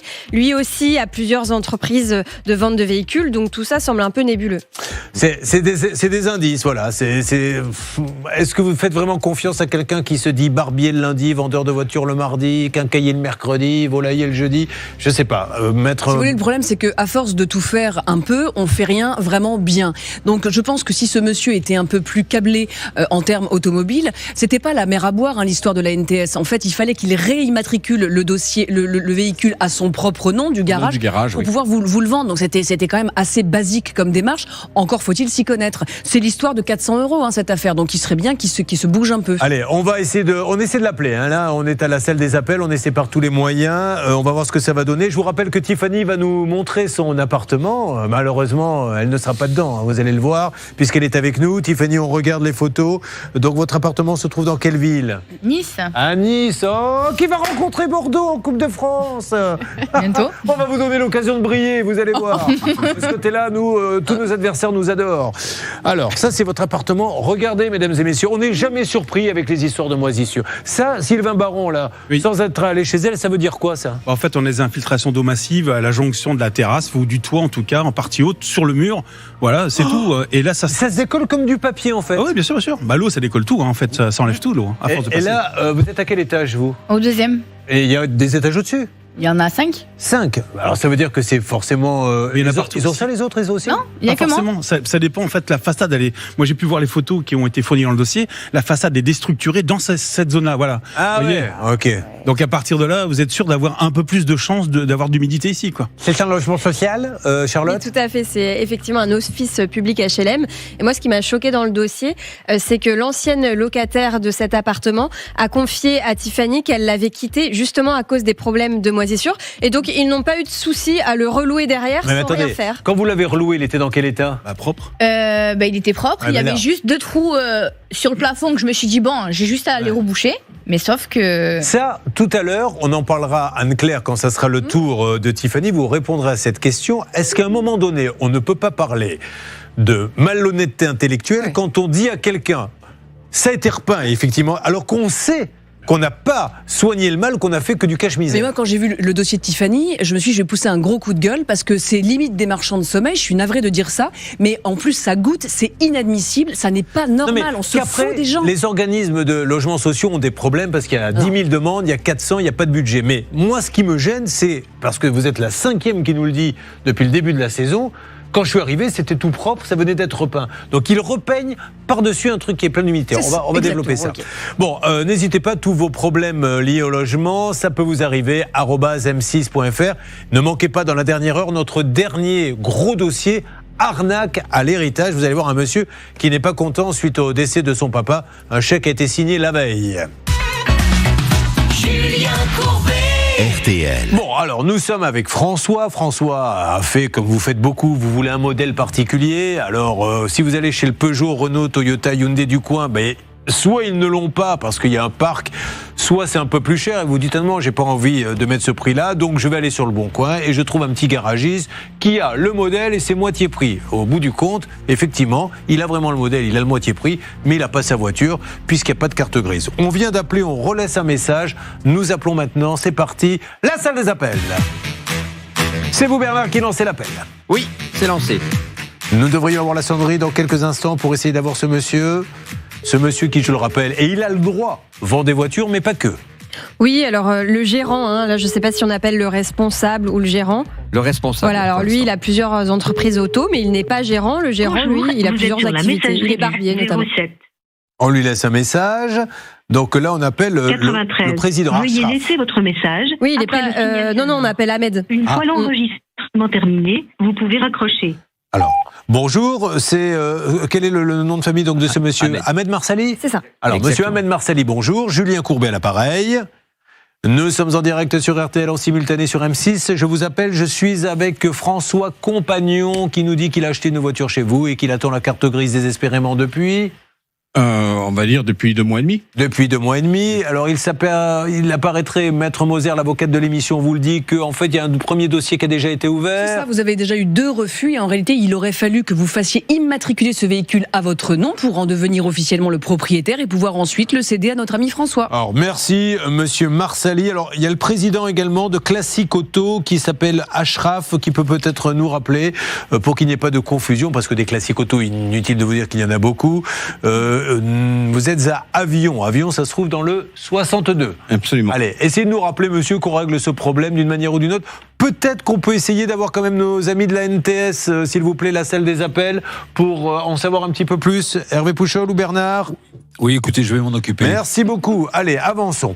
Dans quelques instants, je vous demande de rester là parce qu'on va parler d'héritage. Alors, l'héritage, ça ne veut pas dire que c'est des milliardaires. Vous savez, un héritage, vous pouvez avoir votre papa, votre maman qui vous laisse 3 000 €. Mais il se passe des choses quand même très bizarres et vous vous posez beaucoup de questions.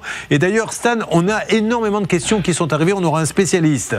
Exactement, on aura un avocat spécialiste héritage succession en plateau dans quelques instants et beaucoup de gens nous ont écrit à l'adresse mail ça peut vous arriver @m6.fr parce qu'ils ont eux-mêmes en ce moment peut-être des problèmes d'héritage. Par exemple, quelqu'un qui soupçonne les voisins de son père décédé d'abus de faiblesse. Alors, si vous voulez, quelqu'un qui est en litige avec son frère. Enfin voilà, qui auront des questions à nous poser. Ce sera très intéressant. Ça tombe bien parce qu'on aura un cas évidemment où nous allons tenter de savoir ce qui se passe, mais ne manquez pas le 26 janvier. 26 janvier, ça sera sur M6. Je vous présenterai le magazine Arnaque en prime time, où notamment la thématique principale sera « J'ai été arnaqué par un proche ». Et vous verrez un monsieur qui dit « On a vidé les comptes de ma mère ». Il y a 2 personnes qui se sont mis dans son entourage.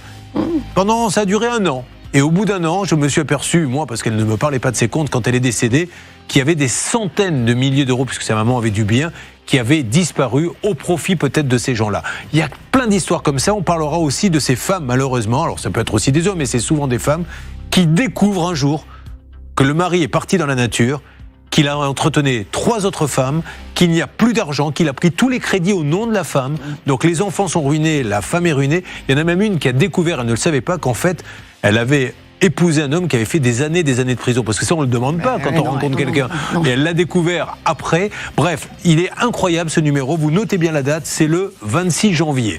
Bon, on va démarrer ça. Sylvain, si vous voulez rester, parce que je sais que votre femme vous a mis dehors, donc si vous voulez rester un peu au chaud jusqu'à la fin de l'émission, vous restez avec nous. Et surtout, vous allez nous aider pour Tiffany. Et puis, on attaquera le cas de Michael. Elle est plutôt pas mal, cette histoire de Michael, puisque, rappelons-le quand même, c'est un électricien qui n'existe pas, qui est venu faire les travaux chez lui. Exactement, il a eu une entreprise il y a au moins 6 ans, mais elle n'existe plus du tout. Et il facture au nom d'une autre entreprise dont il n'est pas gérant et on ne sait pas ce qu'il fait dans cette entreprise. Françoise est avec nous. Françoise, bonjour. Bonjour Julien. Une agence immobilière, Françoise. Meilleurs vœux. Ouais, non, alors c'est pour finir parce qu'on n'a pas beaucoup de temps, Françoise. Meilleurs vœux, je vous souhaite le meilleur. Françoise, vous qui avez fait condamner une agence à vous payer 7 400 €, on y est revenu à 2 reprises. Qu'est-ce que vous avez à nous annoncer, Françoise, aujourd'hui ? Alors écoutez, le délai CARPA est donc expiré aujourd'hui. Donc ça veut dire que normalement je dois recevoir le chèque incessamment sous peu, j'espère, et que une fois que j'aurai l'argent, ce sera plus qu'un mauvais souvenir. Bien tant mieux, Françoise. Merci à cette agence d'avoir fait le nécessaire. Vous me donnerez un petit coup de fil, mais on voulait remercier rapidement Bernard. L'agence des fleurs, monsieur Gilles Marginier, le gérant, et sa conseillère Valérie Barreros. Françoise, je vous souhaite une belle année. Je vous fais un gros bisou. À vous également. Merci. Bonne journée. Allez, on retrousse ses manches. Spécial héritage avec, vous allez voir ce cas exceptionnel de ce monsieur qui nous dit « Mon papa est décédé, je me suis aperçu que la veille, il y a un chèque de 15 000 qui est parti, je suis sûr que c'est pas sa signature. » Toutes vos questions à un spécialiste héritage, succession, et puis 2 cas à régler. Nous n'avons qu'1 heure pour cela, mais nous en sommes capables. Celui de Michael et celui de Tiffany, dont le plafond pourrait lui tomber sur la tête très rapidement. Donc il faut vite intervenir. Tout ceci dans Ça peut vous arriver, en vous souhaitant bien sûr la plus belle des matinées avec nous et avec votre esprit. Ne bougez pas. Ça peut vous arriver revient dans un instant.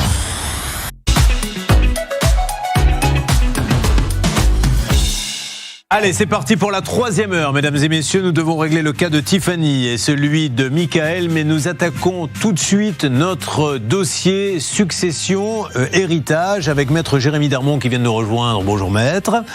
Et avec ce cas qui va nous permettre d'introduire le sujet, celui de Vincent qui est là. Bonjour Vincent. Bonjour. Vincent, vous êtes du côté de Sauzet dans la Drôme. Est-ce qu'il s'y passe des choses, Céline, là-bas? Oui, je peux vous dire que dans la Drôme, tous les étés, il y a une espèce de course avec des petits canards en plastique. Il y en avait plus de 1600 l'été dernier, donc on peut s'inscrire et évidemment tous les dons vont pour des associations. Mais il n'est pas là pour ça, Vincent, pour des choses beaucoup plus graves. Car Vincent a un papa. Votre papa, vous vous êtes aperçu de quelque chose. Expliquez-nous. Alors, mon papa qui était divorcé s'est remis en couple avec une dame courant des années 2010. Petit à petit, elle s'est employée à rompre toutes les relations qu'elle fusse. Alors, Vincent, moi je vous écoute, je ne peux pas prouver ce que vous nous dites, ça c'est votre version, ça. Je ne sais pas si elle a cherché à le rompre, mais vous avez pu constater qu'elle l'a écarté un peu. Elle l'a écarté de petit à petit. Ouais. Les amis, la famille et je dirais les personnes qui étaient susceptibles d'empêcher cette emprise ont été les premières à écarter. Vous-même, il ne vous parlait plus, votre père ? Depuis environ 2014-2015, les relations, elles étaient devenues complètement exécrables. Des suites de l'emprise de cette dame, il y a eu un premier rendez-vous avec une assistante de gendarmerie qui a été fait en 2017, à la suite de quoi j'ai écrit à la service de protection des personnes adultes à partir de 60 ans. Ils n'ont rien fait. Vous n'avez pas demandé de le mettre sous tutelle ? Non, j'ai fait un signalement à la demande des services de gendarmerie. Derrière, il ne s'est rien passé. Alors, votre papa était malade ? Oui, il était sous traitement important. Il faisait des allers-retours entre son domicile et l'hôpital. Jamais on me prévenait, jamais on m'envoyait un message. On m'a donné un rendez-vous par SMS pour m'annoncer les obsèques de mon papa. Que les obsèques, même pas le décès ? Les obsèques. On ne vous a pas annoncé que votre papa était décédé quelques jours après, on vous a dit on l'enterrera ce jour-là. D'accord. Je comprends mieux le contexte. Comment vous avez pu avoir accès au compte par la suite ? Je n'ai pas eu accès au compte, tous les documents avaient été détruits. J'ai eu le bilan successoral qui vous fait apparaître les dernières feuilles d'extrait de compte. Et donc vous vous êtes aperçu que de l'argent avait disparu la veille ? Je me suis aperçu que la veille, un chèque de 15 000 € avait été débité du compte de mon défunt père. Pour cette personne qui était avec lui en couple, il avait tout à fait le droit de lui faire un chèque. Ce qui vous gêne, c'est que vous avez l'impression que ce n'est pas sa signature ? Il y a un testament qui avait été établi justement en 2017. Mon papa ne pouvait à peine tenir un crayon et écrire droit. Et on m'explique que la signature... Je vais vous demander de quoi ? Ça ne me regarde pas, mais c'est pour comprendre. Parce que si votre papa était très malade et que les médecins ont pu dire, entre guillemets, à cette personne, on n'est pas sûr qu'il passe la nuit, comme ça arrive, ou ce qui aurait poussé cette dame à faire le chèque, il était vraiment... Quel genre de maladie avait-il ? Comment on dit, cancer du foie, vous savez. D'accord, donc sur la fin, il était en soins palliatifs, peut-être même sous morphine, etc. Vraisemblablement, il avait des atteintes cognitives importantes, que j'avais déjà relatées en 2010. Bien, vous avez déposé plainte, vous vous êtes adressé à la banque en demandant le chèque ? Alors j'ai commencé par un dépôt de plainte, puisque c'est un vol de chèque. Ouais. J'ai commencé par un dépôt de plainte à la gendarmerie en 2020. Ils m'ont demandé le dossier médical, que je n'avais pas à l'époque. Il m'a fallu 6 mois pour récupérer les documents médicaux. Je les ai transmis aux gendarmes. Et donc aujourd'hui, pour l'instant, rien ? Rien. Et la Poste, vous avez demandé le chèque ? J'ai fait une réclamation pour relancer au niveau de la Poste, puisqu'il me semblait que d'abord, il fallait voir les policiers et ensuite l'établissement financier. Rien ne bouge, rien ne bouge. On va essayer de vous aider et surtout de joindre la Poste pour voir si vous pouvez avoir accès à ce chèque, parce qu'après, une simple analyse graphologique permettra de le faire. Donc, vous êtes sur le coup, la salle des appels, pour essayer d'avoir nos amis de la Poste. Céline ? Absolument. Ok. Oui, c'est parti. C'est Hervé qui s'en charge et qui a quelqu'un déjà du côté de la Banque Postale. Il a pu avancer à Alors, on va en savoir plus dans quelques instants. Maître Jérémy Darmon, première question. Est-ce qu'il est, vous êtes, je le rappelle, avocat de la famille au barreau de Paris ? Comment peut-on faire quand on pressent que son père, sa mère est sous emprise comme ça pour exiger une mise au tutelle ? Il a été voir des gendarmes et tout ça. Qu'est-ce que vous conseillez, vous ? Alors, la première des choses, c'est effectivement de se rapprocher d'abord du médecin traitant pour essayer d'avoir quelques informations. Puisque la mise sous protection d'un majeur se fait de concert avec le monde médical. Il faut, une fois qu'on a des informations auprès du médecin traitant, se rapprocher d'un médecin expert. Il y a une liste agréée auprès de chaque. Mais j'ai le droit en tant qu'enfant de l'exiger. Tout à fait. On ne peut pas me le refuser. Tout à fait.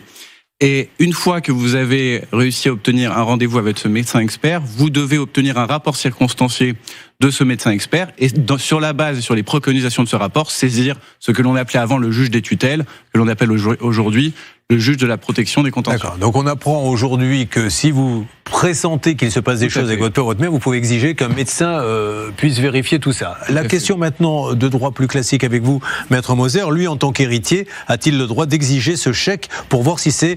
Ah, on l'a ? Oui, on l'a la copie. Ah pardon, excusez-moi. On a la copie du chèque et c'est vrai que c'est... Charlotte, qui était désemparée parce que me voyant dire une bêtise, au lieu de me couper la parole et car elle est bonne camarade, m'a fait « Mais on l'a !» Voulant dire, ne dis pas de bêtises. Non, j'ai le droit de me tromper aussi, on se trompe tous. Ouais, alors dites-moi. Oui, ce qui est assez troublant sur ce chèque, c'est que Vincent nous a envoyé à la fois la copie du chèque et la copie du testament. Donc on voit l'écriture manuscrite de son papa et sa signature. Et on voit bien que l'écriture manuscrite de son papa n'a rien à voir avec celle qui est sur le chèque. Et également la signature semble quand même assez différente. Vous irez voir tout ceci sur le Facebook, la page « Ça peut vous arriver ». Effectivement, on a regardé, ça ne correspond pas du tout. Et la dame, vous l'avez eu au téléphone? Non, elle ne vous parle jamais. Jamais. Elle s'est enfuie. Alors, la question, est-ce qu'il peut l'exiger ce chèque? Oui, bien sûr, et d'ailleurs... Exiger, mais non, est-ce qu'il peut dire à la Poste, expliquez-moi que c'est pas la même signature? Dire à la Poste que c'est pas la même signature, non, parce qu'en réalité, la Poste, au moment où elle a mis ce chèque en paiement, elle ne pouvait pas le savoir. En revanche, et sous couvert de mon confrère, je pense qu'il y a quelque chose à faire du côté du notaire, au moment où justement on parle et on met à plat cette succession, parce que manifestement, ce chèque de 15 000 €, il pose problème. Et peut-être faut-il le restituer à la succession. Bon, alors on va avancer dans ce dossier, voir ce que va nous dire nos amis de la Poste, puisque votre objectif aujourd'hui, c'est de récupérer dans la succession, notamment ces 15 000 €. Alors après, le reste, vous ne savez pas ce qui s'est passé, mais au moins, essayez de voir ça. Vous me direz, Hervé Pouchol, si vous avez pu avoir quelqu'un. Maître, on va avoir pas mal de questions qui nous sont posées par des gens qui suivent l'émission vous concernant en droit de la famille. Et nous allons avoir aussi un cas, vous allez voir, où là, c'est la tutelle qui a peut-être pris l'argent. Ce qui arrive de temps en temps, il faut le dire. Vous suivez, ça peut vous arriver. Alors, on n'est pas graphologue, mais je voudrais qu'on revienne sur la signature pour votre papa. Expliquez-nous un petit peu. Donc, à gauche, signature sur le chèque. À droite, signature du père. Effectivement, on peut sentir qu'on a essayé quand même de faire... une procuration, cette dame? Pardon? N'avait-elle pas une procuration, cette dame, sur les comptes? Non, pas de procuration. Quand j'ai demandé des informations au médecin traitant, il s'est rangé derrière le secret médical. Elle ne s'était pas remariée avec votre papa? Ah non, pas du tout. C'était un complice. C'est vrai que alors après, on peut dire c'est peut-être tremblant parce qu'il était malade. On sent qu'on a essayé, mais on n'a pas complètement réussi. Regardez le sosé là, regardez-le là-bas. Bon, à voir, mais ça mériterait une simple analyse graphologique, permettrait d'en savoir un petit peu plus. Allez, on continue, voyons ce que la Poste va nous dire dans ce dossier qui est quand même très sensible. Julien Courbet. RTL. Nous essayons donc de joindre nos amis de la Poste qui eux-mêmes ne prendront pas la décision, mais seront d'accord pour qu'il y ait une analyse graphologique et nous donner leur version des faits. Où en êtes-vous, s'il vous plaît, Hervé ? J'aurais bien aimé avoir la conseillère de la Banque Postale. Malheureusement, elle est indisponible, donc j'ai appelé notre contact privilégié. C'est un dossier prioritaire pour eux et usurpation d'identité. Ils font les vérifications et je reviens vers vous dans quelques instants. Si je veux éviter que mon père, ma mère, mon grand-père, ma grand-mère se fassent plumer, je vais donc essayer de les mettre sous tutelle. Est-ce que vous pouvez nous expliquer le principe pour ceux qui ne connaissent pas de la tutelle, s'il vous plaît, maître, et comment ça se passe ? En fait, ça s'inscrit toujours dans une démarche plus large, qui est le mécanisme de la protection des majeurs, les majeurs protégés, avec différents critères et une certaine graduation selon le niveau de protection, avec la protection, la curatelle et la tutelle. La tutelle, le mécanisme de tutelle étant le mécanisme de protection le plus affirmé, le plus abouti. Comment ça se passe ? Je suis sous tutelle, qu'est-ce que mes revenus vont directement, ma retraite, dans l'organisme de tutelle, il me donne de l'argent de poche ? Tout est géré par le tuteur. Il peut y avoir même une division de la tutelle, entre une tutelle au bien et une tutelle à la personne. C'est des choses qui se font. Par priorité, en général, le tribunal désigne comme tuteur des gens de la famille, mais lorsqu'il y a des conflits, comme c'est souvent le cas, en général, on désigne une association ou un mandataire extérieur. Essayons d'être clairs. Mon frère n'est pas d'accord que je mette ma mère sous tutelle, ou mon frère estime que ce n'est pas à moi de gérer l'argent de ma mère comme l'a décidé le juge. Est-ce qu'il peut se plaindre? Est-ce qu'il peut s'opposer à ça? Tout à fait, puisque tout est soumis au contrôle du juge qui vient un petit peu chapeauter et qui est là pour la bonne exécution de la tutelle. Alors, on aimerait bien pouvoir dire mais c'est génial ce système-là parce qu'au moins il n'arrivera pas à ce que monsieur nous raconte, sauf qu'il peut aussi avoir des ennuis avec la tutelle. Jean-Marie est en ligne avec nous. Jean-Marie, bonjour. Oui, bonjour. Jean-Marie, il s'agit de votre maman, de votre papa? Non, il s'agit de ma fille. De votre fille. Racontez-nous en 2 mots s'il vous plaît, Jean-Marie. Alors, en 2 mots, ma fille a été sous tutelle en 2010. Et par la suite, en 2018, on s'est aperçu des petits soucis au niveau des comptes parce que ma fille habitait Apt et elle allait à la banque pour savoir un peu où ça en était pour sa pension. Mais qui était sous tutelle? C'est ma fille. Votre fille, pourquoi était-elle sous tutelle, votre fille? Parce qu'elle avait des soucis psychologiques, elle était fatiguée, elle fait très bien. Des dépressions. C'est une association qui était tutelle? Non, c'est une personne indépendante. Une personne indépendante de la famille? Non, extérieure de la famille. Qui l'a choisi?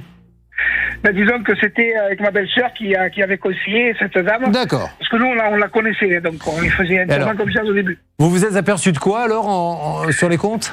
Ben, on s'est aperçu que quand ma fille allait au Crédit Agricole, le conseiller disait, Madame Dagon, vous avez 300 €, donc vous avez des découvertes sur votre compte. Elle dit, mais comment voulez-vous que je puisse être à découvert étant donné que c'est ma tutrice qui est à la procuration sur ma carte? Et alors, combien a pris la tutrice d'après vous? Ben, elle a pris à peu près 14 298 €. Ouf, ok. Alors, aujourd'hui, où en êtes-vous, de votre procédure, monsieur? Ben, elle est passée au tribunal, elle a été condamnée à un an de prison et a payé 14 298 €. Ouais. Et bon, elle fait l'autruche, quoi. Mais donc, et aussi les avocats. Je leur ai plusieurs fois téléphoné, ma fille aussi, pour demander où ça en était. Ils me disent que c'est le procureur qui avait mis tout cela sous le coude, quoi, en attendant. Maintenant, je veux bien croire que la justice, bon, elle est surbookée, ça je veux bien le croire. Hein. Mais bon, pour l'instant, il n'y a rien. Depuis 2018, on n'a pas de nouvelles. Si elle n'a pas d'argent, de toute façon, maître, cette dame, elle les a pris, elle les a dépensés. Qu'est-ce qui va se passer? Il n'y a pas d'organisme qui compense? Il y a un fonds de garantie qui peut exister, qui sont des fonds mis en place par l'État, soit la CIVI, soit le SARVI. Alors après, l'indemnisation n'est jamais totale. Il y a un accord qui est trouvé avec la victime. Alors maintenant, ça paraît quand même surnaturel. On dit, il y a une personne qui peut pas gérer ses comptes. Donc on trouve une tutrice et elle a le droit de faire ce qu'elle veut sans rendre compte à personne. Pas du tout. Le juge des tutelles est là pour ça. Mais alors, qu'est-ce qu'il a fait dans ce cas-là, le juge des tutelles? À mon avis, au bout vu les infractions qui ont été commises, qui ont été reconnues par la justice pénale, c'était un petit peu tard pour s'en apercevoir. Mais la banque, elle n'est pas dans la boucle, la banque, en disant attention, cette dame s'occupe des comptes de celle-ci, elle ne peut pas venir prendre 5 000 tous les mois. Il faut juste qu'elle lui donne, elle a le droit de retirer 400 ou 500. Elle devrait, il y a le droit et la pratique. Ouais. Vous avez des cas, alors je ne vais pas vous donner, pas de nom, mais d'organismes et d'associations qui parfois saignent la pauvre personne qui est sous tutelle et s'en mettent plein les poches? Il y en a eu en 12 années d'exercice, il y en a eu, Dieu merci, c'est une part très très très réduite et c'est anecdotique. Mais effectivement, on ne peut pas l'exclure, la nature humaine est ce qu'elle est. Bon, mais cette dame qui doit de l'argent maintenant et qui a été condamnée, elle a du bien, elle peut le faire ou pas du tout, monsieur? Ben non, parce qu'elle touche le RSA, cette dame. Ah ben voilà, donc ça explique qu'elle ne vous paiera pas. Donc aujourd'hui, ce qu'il faut, lui, c'est qu'il s'inscrive à ce fameux fonds. Garantie. Qu'il remplisse un dossier, qu'il aille voir un avocat et qu'il puisse remplir un dossier auprès du SARVI, qui est un fonds de garantie qui prévoit une indemnisation qui sera pas pleine et entière, mais qui sera quand même conséquente. Vous comprenez bien que si elle n'a pas d'argent, elle ne pourra pas vous payer, monsieur? Oui, ça je sais bien. Mais je savais que dans les tribunaux, il y a toujours des fonds de... Oui, ben voilà. Mais vous êtes inscrit, monsieur? Ben, justement, ma fille avait demandé à se faire inscrire, mais ça n'a jamais été fait. Bon, ben il faut le faire. Il faut essayer de prendre les choses en main pour le faire. Bernard, vous voulez parler? Vous voulez nous dire quelque chose?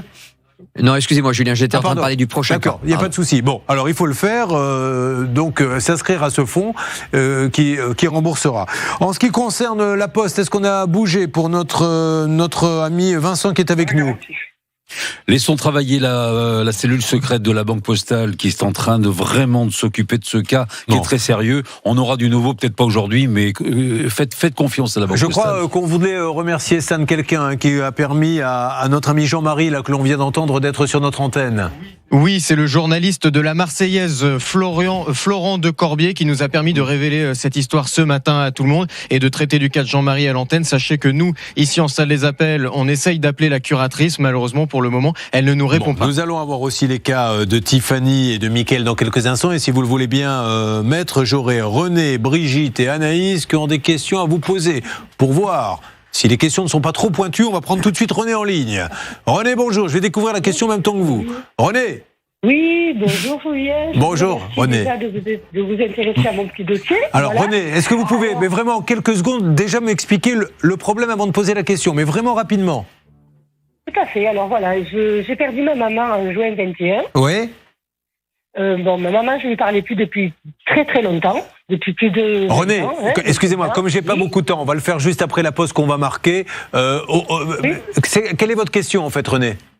Alors ma question, la succession est bloquée. Oui. J'ai un de mes frères qui veut nous empêcher d'hériter des biens de mes parents. J'ai compris, ne m'en dites pas plus, c'est de ça dont on va parler, je dois marquer une pause, effectivement, et on en a plein des dossiers comme ça. Je reviens vers vous, René, je ne vous bâcle pas, mais je dois marquer une petite pause publicitaire. Quand il y a un enfant, on en a plein de dossiers comme ça, qui bloquent la succession, comment on se sort de ça pour que ça ne dure pas des années ? Plein d'autres questions, et vos deux cas à vous. A tout de suite, René. Ça peut vous arriver. Litige, arnaque, solution.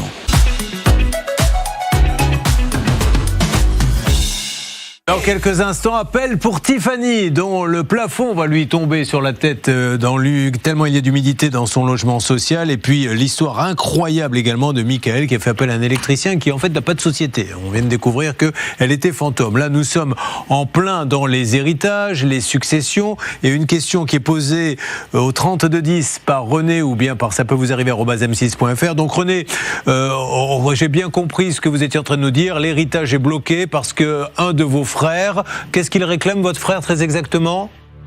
Alors, mon frère réclame d'être le seul héritier sur 4 enfants qu'on était. Et il a décidé que nous, on n'était pas assez déjambés. Il est sympa, votre frère, oui. Non, vous n'êtes pas vraiment mes frères et sœurs, en fait. Non, ça ne se passe pas comme ça. Alors, c'est l'occasion de rappeler. Alors, ça tombe bien parce qu'on va faire un coup double. On a Anaïs qui est en ligne, peut-être avec nous aussi. Anaïs, bonjour. Bonjour. Donc Anaïs, vous voulez savoir, la réponse de Maître Darmon va vous combler et celle de René aussi. Vous voulez savoir si on peut déshériter ou avantager un enfant, c'est ça ? Exactement. Bon, alors on y va, les choses sont très simples et très claires. Comment ça se passe ? J'ai 4 enfants, j'ai le droit d'en aimer un plus que les autres, j'ai le droit de tout ce que vous voulez. Qu'est-ce que je peux faire ? Alors, cher Julien, sans référence aucune à l'actualité, vous savez qu'en droit français, nous avons ce mécanisme de protection qui est la réserve héréditaire. C'est-à-dire que déshériter complètement un des enfants, c'est pas possible. C'est pas possible. Contrairement à d'autres pays. Contrairement à d'autres pays, mais dans notre tradition romaniste, civiliste, ce n'est pas possible. En revanche, on a la possibilité de privilégier dans la mesure de la quotité disponible. Alors, comment on la calcule ? Alors, ça dépend du nombre d'enfants. C'est-à-dire que si vous avez un certain nombre d'enfants, vous ne pouvez pas... On va dire, prenons un cas simple, j'ai 2 enfants. J'ai 100 000 € à léguer. Qu'est-ce que je peux faire ? Si vous avez 2 enfants et que vous devez normalement partager ces 50 000, en fait, vous ne pouvez pas le priver de plus de la moitié. Donc, en fait, vous ne pouvez pas lui enlever plus de 25 000. Donc, on va diviser par 3. Exactement. Et il y a un tiers que je donne à qui je veux. Exactement. À la SPA, à qui vous voulez. Moi. N'hésitez pas à me donner vos héritages. C'est ce qu'on appelle la quotité disponible. Elle est disponible. Voire à un des 2 enfants. C'est ce qui se passe d'ailleurs pour la famille Delon aussi, j'ai cru comprendre. Donc il y a...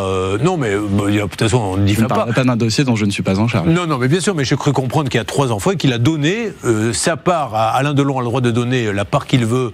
Enfin, la petite quotité disponible, il l'a donnée à Anouchka. Sa fille, elle a 50%. Mais c'est tout à fait légal. 25%, c'est exactement l'exemple que l'on vient de donner, c'est ce qui est annoncé en tout cas. Donc ça répond à Anaïs. Anaïs, vous êtes combien de frères et sœurs ? Vous parlez de combien d'enfants ? Parce qu'apparemment, il y a des enfants qui se sont plus occupés que d'autres d'elle. C'est ça, ils sont 5, parce que mon oncle habite avec ma grand-mère. Bon, donc sur les 5, comment peut-elle faire ? Donc en fait, ça va être divisé en combien, maître ? En fait, sur les 5, s'il y a 4 enfants, ça doit être divisé par parts égales. En revanche, si... elle souhaite privilégier une personne plutôt qu'une autre, il faudra faire attention à ce mécanisme de la réserve héréditaire pour ne pas outrepasser la quantité disponible. Et si elle le fait, il y a un risque de rapport à la succession. Alors, deuxième question maintenant. Quand c'est des biens, essayons de ne pas être trop technique, mais est-ce qu'on peut dire, bon bah tiens, toi je te donne la maison, toi je te donne la voiture, toi je te donne... Est-ce que ça se passe comme ça? Ça peut, mais après il y a une valorisation qui est associée à chaque attribution.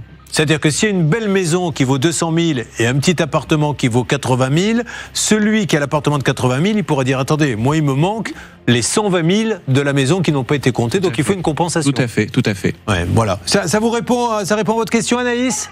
Oui, merci beaucoup. Je vous en prie. Donc on revient donc sur René. Il y a un des frères qui bloque. Bon là, son frère visiblement semble dire, je suis le seul enfant. Bon, pourquoi pas. Le seul enfant, le seul législateur, c'est lui qui fait tout. Voilà. On a le droit de bloquer, mais comment on débloque surtout? C'est ce qu'elle veut savoir. La résistance abusive, c'est un peu le lot commun dans les successions contentieuses. Effectivement, l'interlocuteur naturel, c'est d'abord le notaire. Lorsque le notaire n'arrive pas à défaire les choses, parce qu'il est là pour intervenir en amiable composition, il faut aller voir un avocat qui saisira le juge, le cas échéant avec des procédures d'urgence, notamment une nouvelle procédure qui s'appelle la procédure accélérée au fond, qui est un peu l'équivalent du référé, mais qui juge le fond. Donc je l'invite fortement à se rapprocher d'un confrère ou d'une consoeur pour envisager la procédure d'accélérer au fond. Bon, alors peut-être qu'on peut prendre rapidement Brigitte qui est avec nous. Brigitte, bonjour. Bonjour. Alors Brigitte, vous vous êtes aperçue que votre beau-père, dont vous deviez être, je crois, l'héritière, a finalement tout donné aux voisins, c'est bien ça? Voilà. Et vous pensez que les voisins ont fait ce qu'il fallait pour? Oui. Bon, alors comment peut-on dans ces cas-là, alors on ne dit pas qu'il y a le mal, hein, là, Maître Moser, dans cette histoire, mais comment peut-on demander ce qu'il y ait une enquête, au moins qu'on sache la vérité, puisqu'apparemment à la dernière minute, au moment de l'ouverture de l'enveloppe, elle devait être la légataire universelle, et c'est finalement, elle a découvert à la dernière minute que c'est les voisins. D'ailleurs, je ne sais pas si vous avez assisté à des scènes comme ça, mais ça doit être quand même un moment intéressant quand l'enveloppe s'ouvre et que l'on découvre qu'il y a plus d'enfants que prévu, etc. Parce que ça arrive aussi. C'est terrible. Ce qu'il faut faire absolument dans un premier temps, c'est aller vérifier quel est le contenu du dernier testament, des dernières dispositions testamentaires, parce que le dernier testament remplace l'ancien. Encore faut-il que le testament ait été réalisé, le dernier testament ait été réalisé en pleine possession de son consentement et de son discernement. On va lui demander le dernier. Vous avez pu voir ça, Brigitte, ou pas? Oui. Alors, qu'est-ce que ça donne le dernier? Il est fait dans les normes. Mais ce qui est surprenant, c'est qu'il a été fait le 26 août 2021. Ouais. Qu'il a fait une chute le 28 août 2021 et qu'il est décédé le 7 septembre 2021. Tout ça en l'espace d'une semaine. Ouais, c'était précipité, les événements. Bon, d'accord. Donc, elle peut demander une enquête dans ces cas-là? Tout à fait. Elle dépose plainte? Il y a le volet civil et il y a le volet pénal. Sur le volet civil, on s'attaque à l'authenticité ou à l'examen du discernement concernant la rédaction du second testament. Ouais. Et sur le volet pénal, parce que le sous-entendu et le sous-titre, c'est que ça fait un peu beaucoup en une semaine. Mais il est mort de quoi, sans indiscrétion? Des suites de sa chute. Ah, il a fait une chute, d'accord. Oui. Donc, est-ce que on n'a pas donné de nom, donc on peut en parler librement. Vous pensez que la chute a été un peu provoquée? C'est-à-dire que c'était quand même un homme de 85 ans, oui, qui prenait beaucoup de médicaments, qui était malade, qui avait été opéré au mois de mars. Mais il a chuté comment? Dans les escaliers. Ah d'accord, bon, ok. En descendant dans son sous-sol. Il a pu aussi tomber naturellement. Oui, tout à fait. Alors, vous savez ce qu'il vous reste à faire, donc elle peut donc essayer de contester, on est d'accord? Tout à fait. Bon, voilà, ça vous va, Brigitte? Qu'est-ce que vous voulez savoir, Brigitte? Dites-nous exactement, soyez précise. Comment je peux trouver un abus de faiblesse? Et puis, je voulais surtout raconter mon histoire parce que Non mais Brigitte, je peux pas donner de nom. Moi, Brigitte, j'ai compris que je peux pas, moi, comme ça, interpeller les voisins. On est à deux doigts de les accuser de meurtre. Non, j'ai bien compris que ce que vous avez dit, mais c'est tout simple. Il faut déposer plainte. Vous allez voir un procureur en lui disant, je pense... J'ai des suspicions. J'ai des suspicions, il va mener une enquête. C'est aussi bête que ça. Non, c'est fait déjà. C'est fait, mais ça n'a rien donné. Oui, mais si ça n'a rien donné, c'est que le procureur estime qu'il n'y a rien à faire. Qu'est-ce que vous voulez faire de plus? C'est-à-dire que ce qui ne vous va pas, c'est que ce qu'a décidé le procureur. Oui. Voilà, oui. Il y a des tas de gens qui disent, malheureusement, quand ils sont au tribunal, le jugement ne me va pas, oui. Quand on dit que ça n'a rien donné, est-ce qu'il y a eu un classement sans suite des plaintes que vous avez déposées? Oui. Voilà. Ok, alors constituez-vous partie civile, si vous êtes toujours dans les temps, pour forcer le procureur à déclencher l'action publique. Ça, vous avez le droit de le faire, ok? D'accord. Ah bah ouais, hors antenne, vous prenez les coordonnées de cette dame qu'on lui explique après exactement de quoi il s'agit. Bon, mais c'est vrai que je comprends, mais c'est difficile à prouver parce qu'après il va falloir montrer que les voisins avaient vraiment une emprise et tout. Hein, et puis il y a aussi beaucoup de gens qui malheureusement n'entendent pas qu'il a vraiment pu être copain avec les voisins et qui s'est dit en fin de vie, ils étaient là, ils se sont occupés de moi.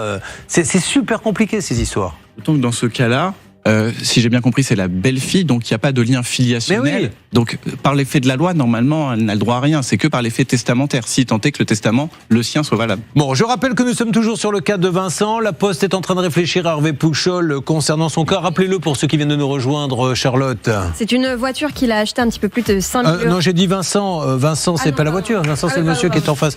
Et je vous ai réveillé peut-être. Oui, je crois que j'étais en train de penser on a le droit de s'assoupir, maître, de temps en temps. On peut faire une petite sieste, une micro-sieste. Vincent, il s'est rendu compte, malheureusement, suite au décès de son papa, que sa compagne, au moment du décès, avait fait un chèque à son nom et signé le chèque et encaissé le chèque.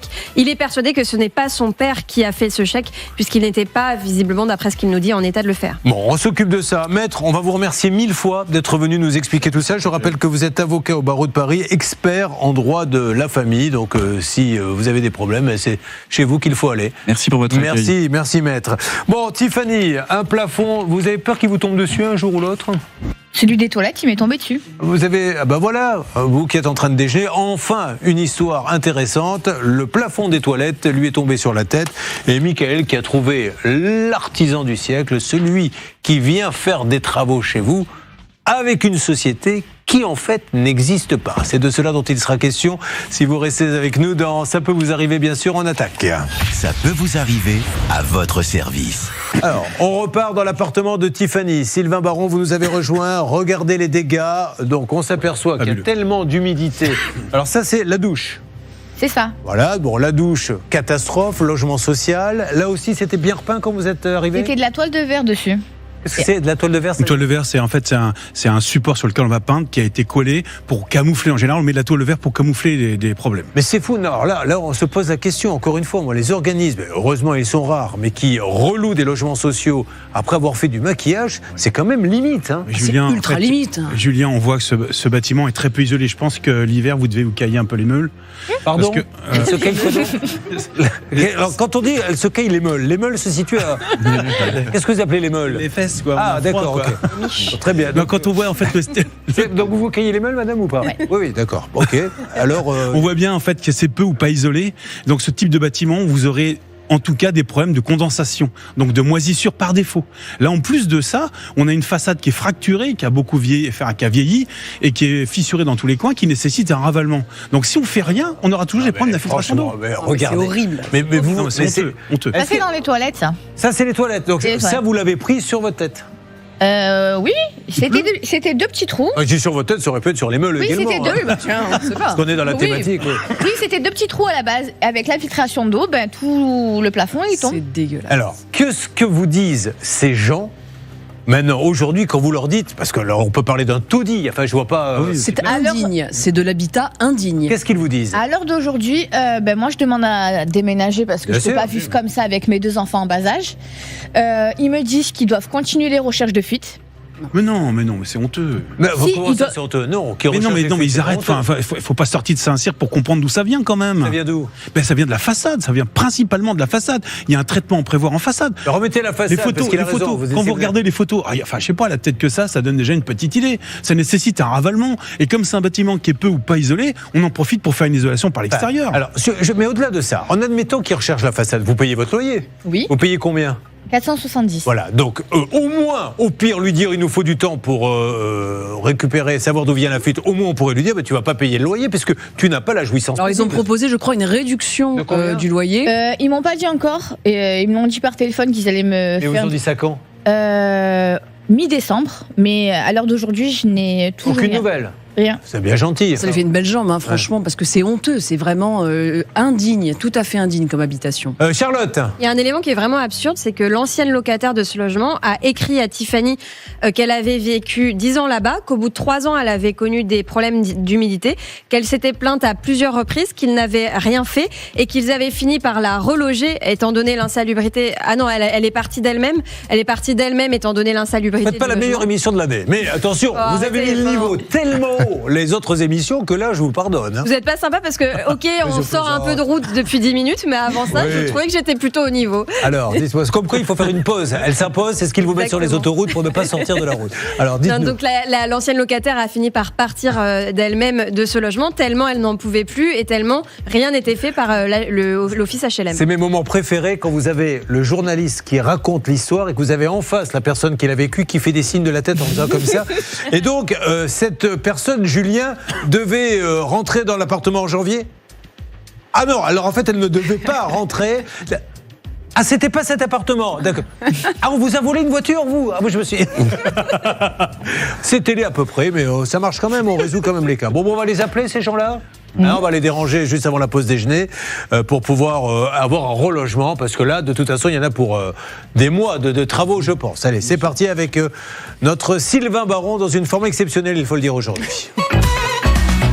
Julien Courbet sur RTL. Nous rappelons que Tiffany est avec nous. Tiffany est entrée dans un appartement qui était tout neuf, bien repeint, qui avait été retapé, mais en fait c'était du maquillage. Derrière il y avait de l'humidité. Maintenant l'appartement pourri, elle a même reçu le plafond alors qu'elle était dans les toilettes. Sylvain Baron dit en plus c'est mal isolé, elle doit se geler les meules.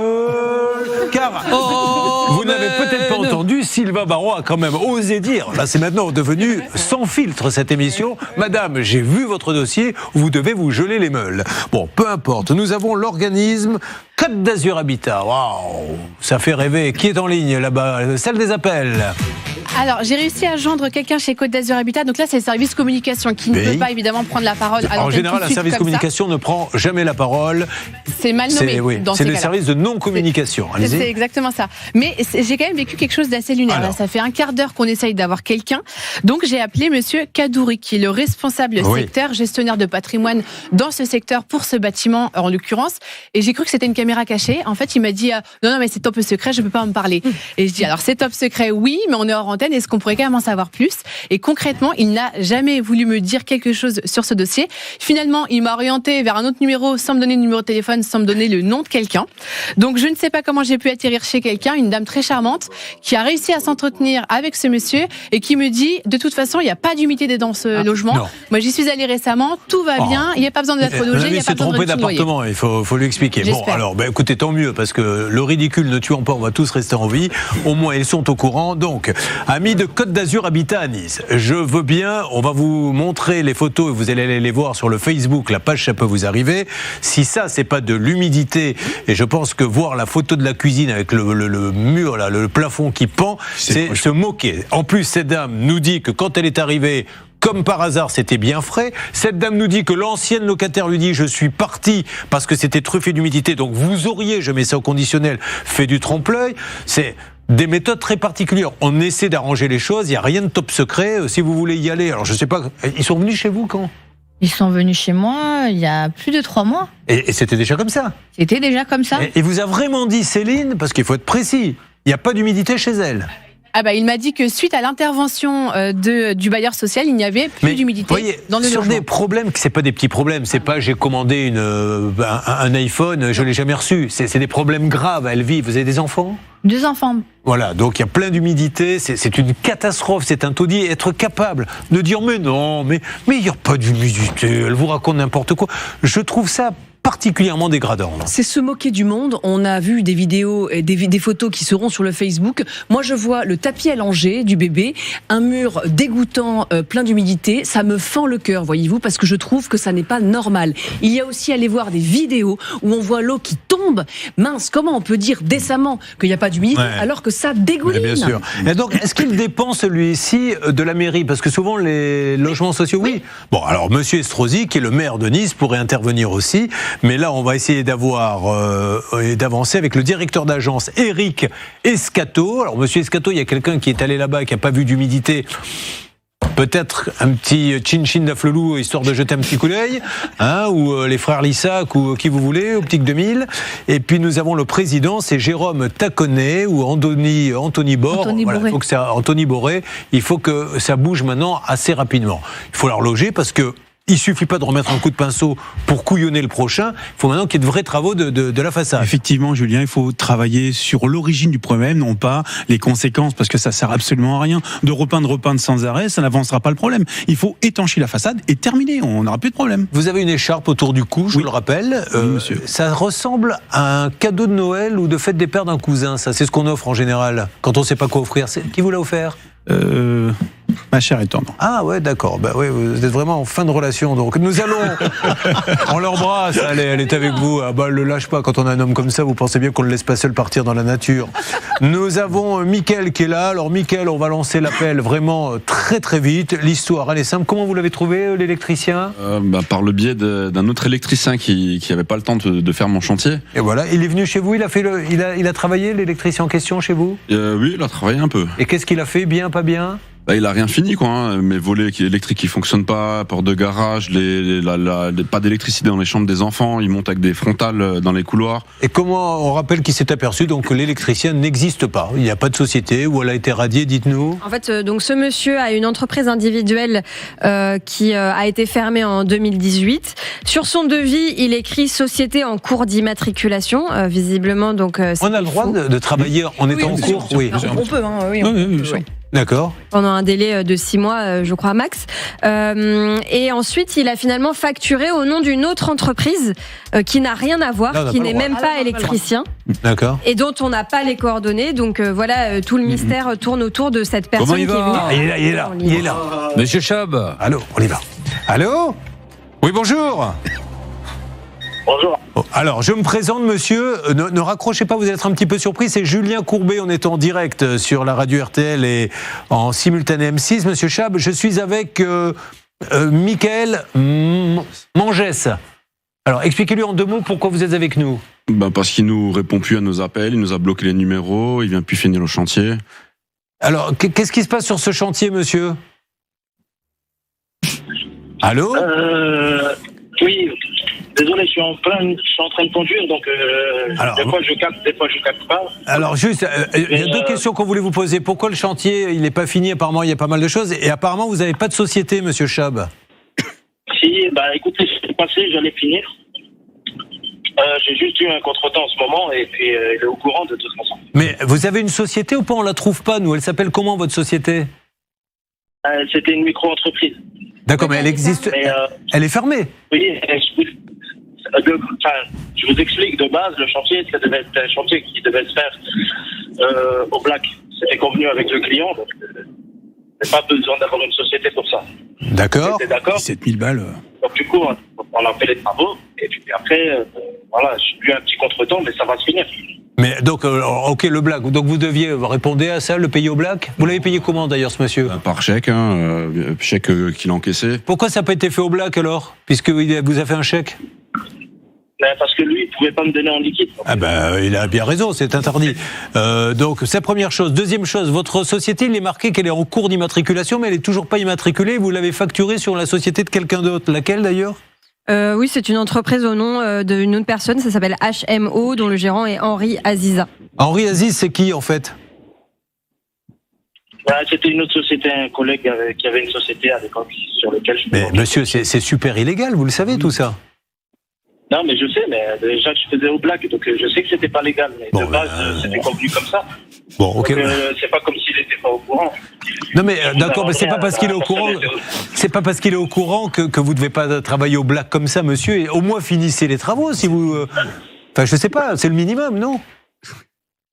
Oui, pas de souci, mais de toute façon, les travaux sont finis, pas de souci. Pour 2 mois de travaux, on est un an. Alors, il y en avait pour 2 mois de travaux sur le devis que j'ai signé. Et on en est à plus de 13 mois. Bon, alors, Maître Moser, Monsieur Chab, je compte sur vous pour avancer. Maître Moser. Juste à toute fin utile, une petite assurance peut-être, monsieur. Vous aviez contracté une assurance ou pas? Bon, là, il n'y a pas de société. Ouais, non, mais c'est ça. Non, mais parce qu'effectivement, moi j'ai de la jurisprudence. Il faut faire vraiment très attention, monsieur. La Cour de cassation, elle plaisante pas avec ça.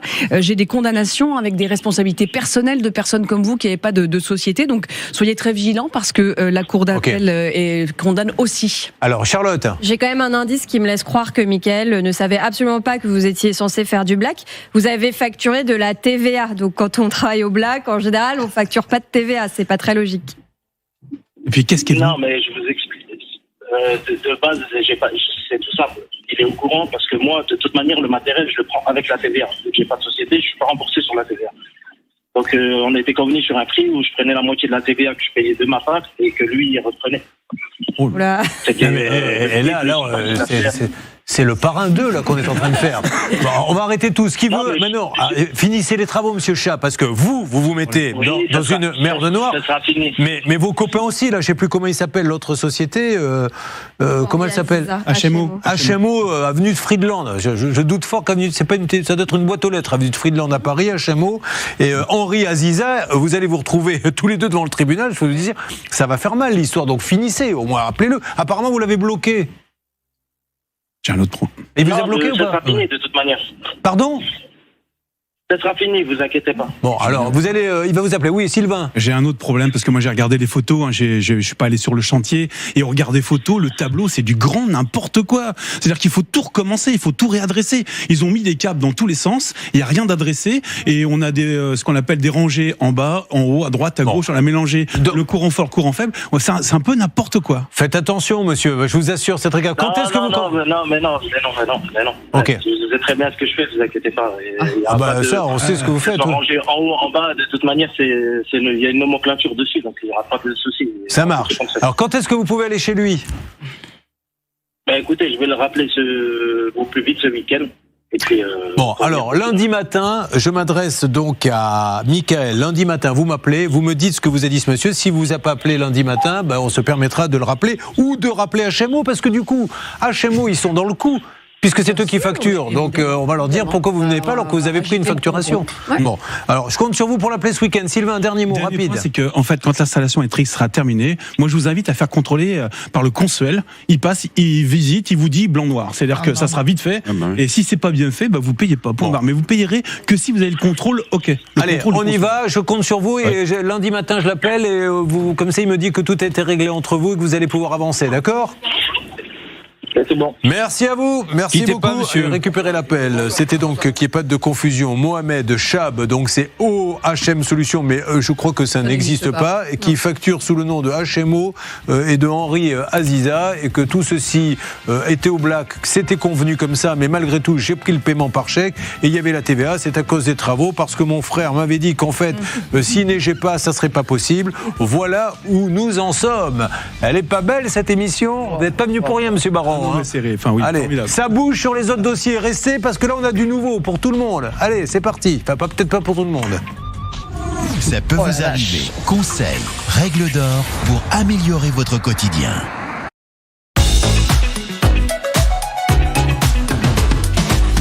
Alors, le bilan sur M6. Voilà ce qu'il en est en ce qui concerne Vincent. Donc Vincent soupçonne l'ex-compagne de son papa d'avoir imité sa signature la veille de sa mort pour prendre 15 000 euros. Nous avons appelé la Poste. S'ils les avaient appelés, la Poste lui a dit « Nous, on pense que c'est vraiment la signature de votre papa. » Alors, quelles preuves ont-ils? Ils ont peut-être dit de manière polie, c'est ceci. Mais ils lui ont dit « Allez voir le médiateur. À lui, vous pourrez lui parler. » Ce que vous n'avez pas fait pour l'instant, donc ce qu'il va falloir faire. Néanmoins, on lui conseille de prendre une graphologue. Il y en a plein. Ça coûte pas très cher. Il va tout de suite savoir si c'est la signature de son père ou pas. Exactement, puisque c'est une science qui est vraiment assez étonnante. Moi, j'ai fait une fois une expertise graphologique et je pense que vous pourrez bien avancer après une étude. Et après, il faudrait demander, mais ça vous vous en occupez, Hervé Pouchol, à notre ami de la Poste qui fait un travail formidable de nous dire sur quoi il se base pour dire que c'est la même signature. D'accord ? Là, on les voit là, les deux signatures, effectivement, ça y ressemble sans l'être vraiment à voir. On avance, je vous donne des nouvelles, monsieur. On a la direction de la Poste en ligne. Tiffany et son appartement Côte d'Azur Habitat, ce sont les meilleurs là-bas et ils vont nous le prouver, ma Céline. Oui, il s'occupe de 20 000 logements, donc on est sûr qu'on va être contacté cet après-midi. Ce matin, ça a été très vite. On a eu le service communication qui s'est emparé du dossier, donc bravo aux équipes de Monsieur Borne. Bravo aux équipes aussi de Jérôme Taconnet. Vous m'appelez, vous me dites dans 2-3 jours. Vous êtes contente ? Contente, oui, mais moi, tant que j'ai pas d'écrit, je reste sur mes gardes. Vos paroles, monsieur Courbet, je m'en fous, ce que je veux, c'est des actes. Vous êtes un beau parleur. Toujours du blabla, encore des mots, toujours des mots. Elle a bien raison, mais vous l'aurez le concret, je l'espère. En ce qui concerne François, la famille Marsali, il y a le frère, les deux. Oui, Ahmed, le responsable, qui m'a rappelé donc il y a une trentaine de minutes, Julien, qui m'a dit, écoutez, dans tous les cas, en début d'après-midi, j'appelle François ou je vous appelle à vous, on va avancer sur le dossier. Donc François, vous me donnez un petit coup de fil dans les jours qui viennent. Absolument. Même dès demain pour me dire s'il vous appelait cet après-midi. Sinon, on rappellera Classic Auto et la famille Marsali. Alors, Michael, c'était surnaturel, puisque l'artisan, on ne peut pas lui reprocher sa franchise. Hein. Non, mais c'était du blague, mais c'était parce que je t'explique. Il y a une deuxième société, c'est à cause de l'argent Popeye. Normalement, il doit vous appeler cet après-midi.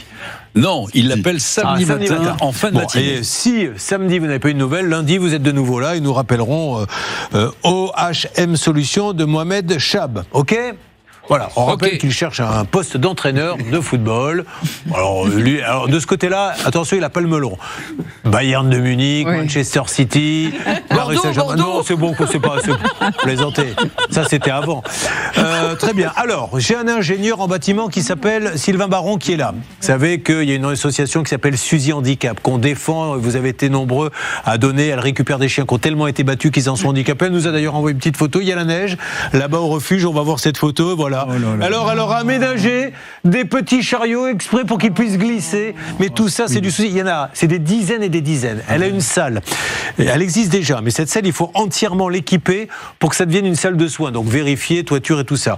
Est-ce que vous pourriez avoir la gentillesse d'aller vérifier? Vous me listez les travaux. Bien sûr. On va faire une petite cagnotte. Vous essayez de m'aider à trouver une société sur place. Alors, je vous ai dit dans quel département? Dans l'Orne. C'est dans l'Orne, qui accepte de faire les travaux en nous faisant un petit prix, parce que c'est pour la bonne cause, et les animaux seront soignés dans une vraie salle. Parce qu'il y a de tout, il y a des cochons, il y a des chevaux, il y a des ânes, il y a des chiens, il y a des chats aveugles, il y en a qui n'ont que 2 pattes, il y en a un, il a reçu un coup de hache, un chien sur le museau. Faut-il être taré? Il est là, il est soigné, ils sont heureux, ils vivent tous ensemble. Merci à vous tous. Arrêtez de maltraiter les animaux. Et je m'adresse au Premier ministre. Je ne fais pas de politique, vous votez pour qui vous voulez. J'ai cru comprendre que vous aimiez les animaux. Tapez fort. Créez un poste, un secrétariat à la maltraitance, qui lutte contre la maltraitance pour la protection animale. Bon, mais merci à vous tous. Merci, Maître Moser. On vous retrouve vendredi. Absolument. Ah, avec le même chemisier, j'espère. Non, j'en aurai un noir. Ah, vous avez été un par semaine, moi. Non, j'essaie de changer 2 par semaine. Ok, et puis Sylvain, vous faites la tournée, vous allez sortir Madame Baron ce soir. Vous l'amenez au restaurant? Oui. Non, c'est ok. On a bien compris. Hôtel 4 pentes. Périphérique Nord. Bon appétit. Au revoir.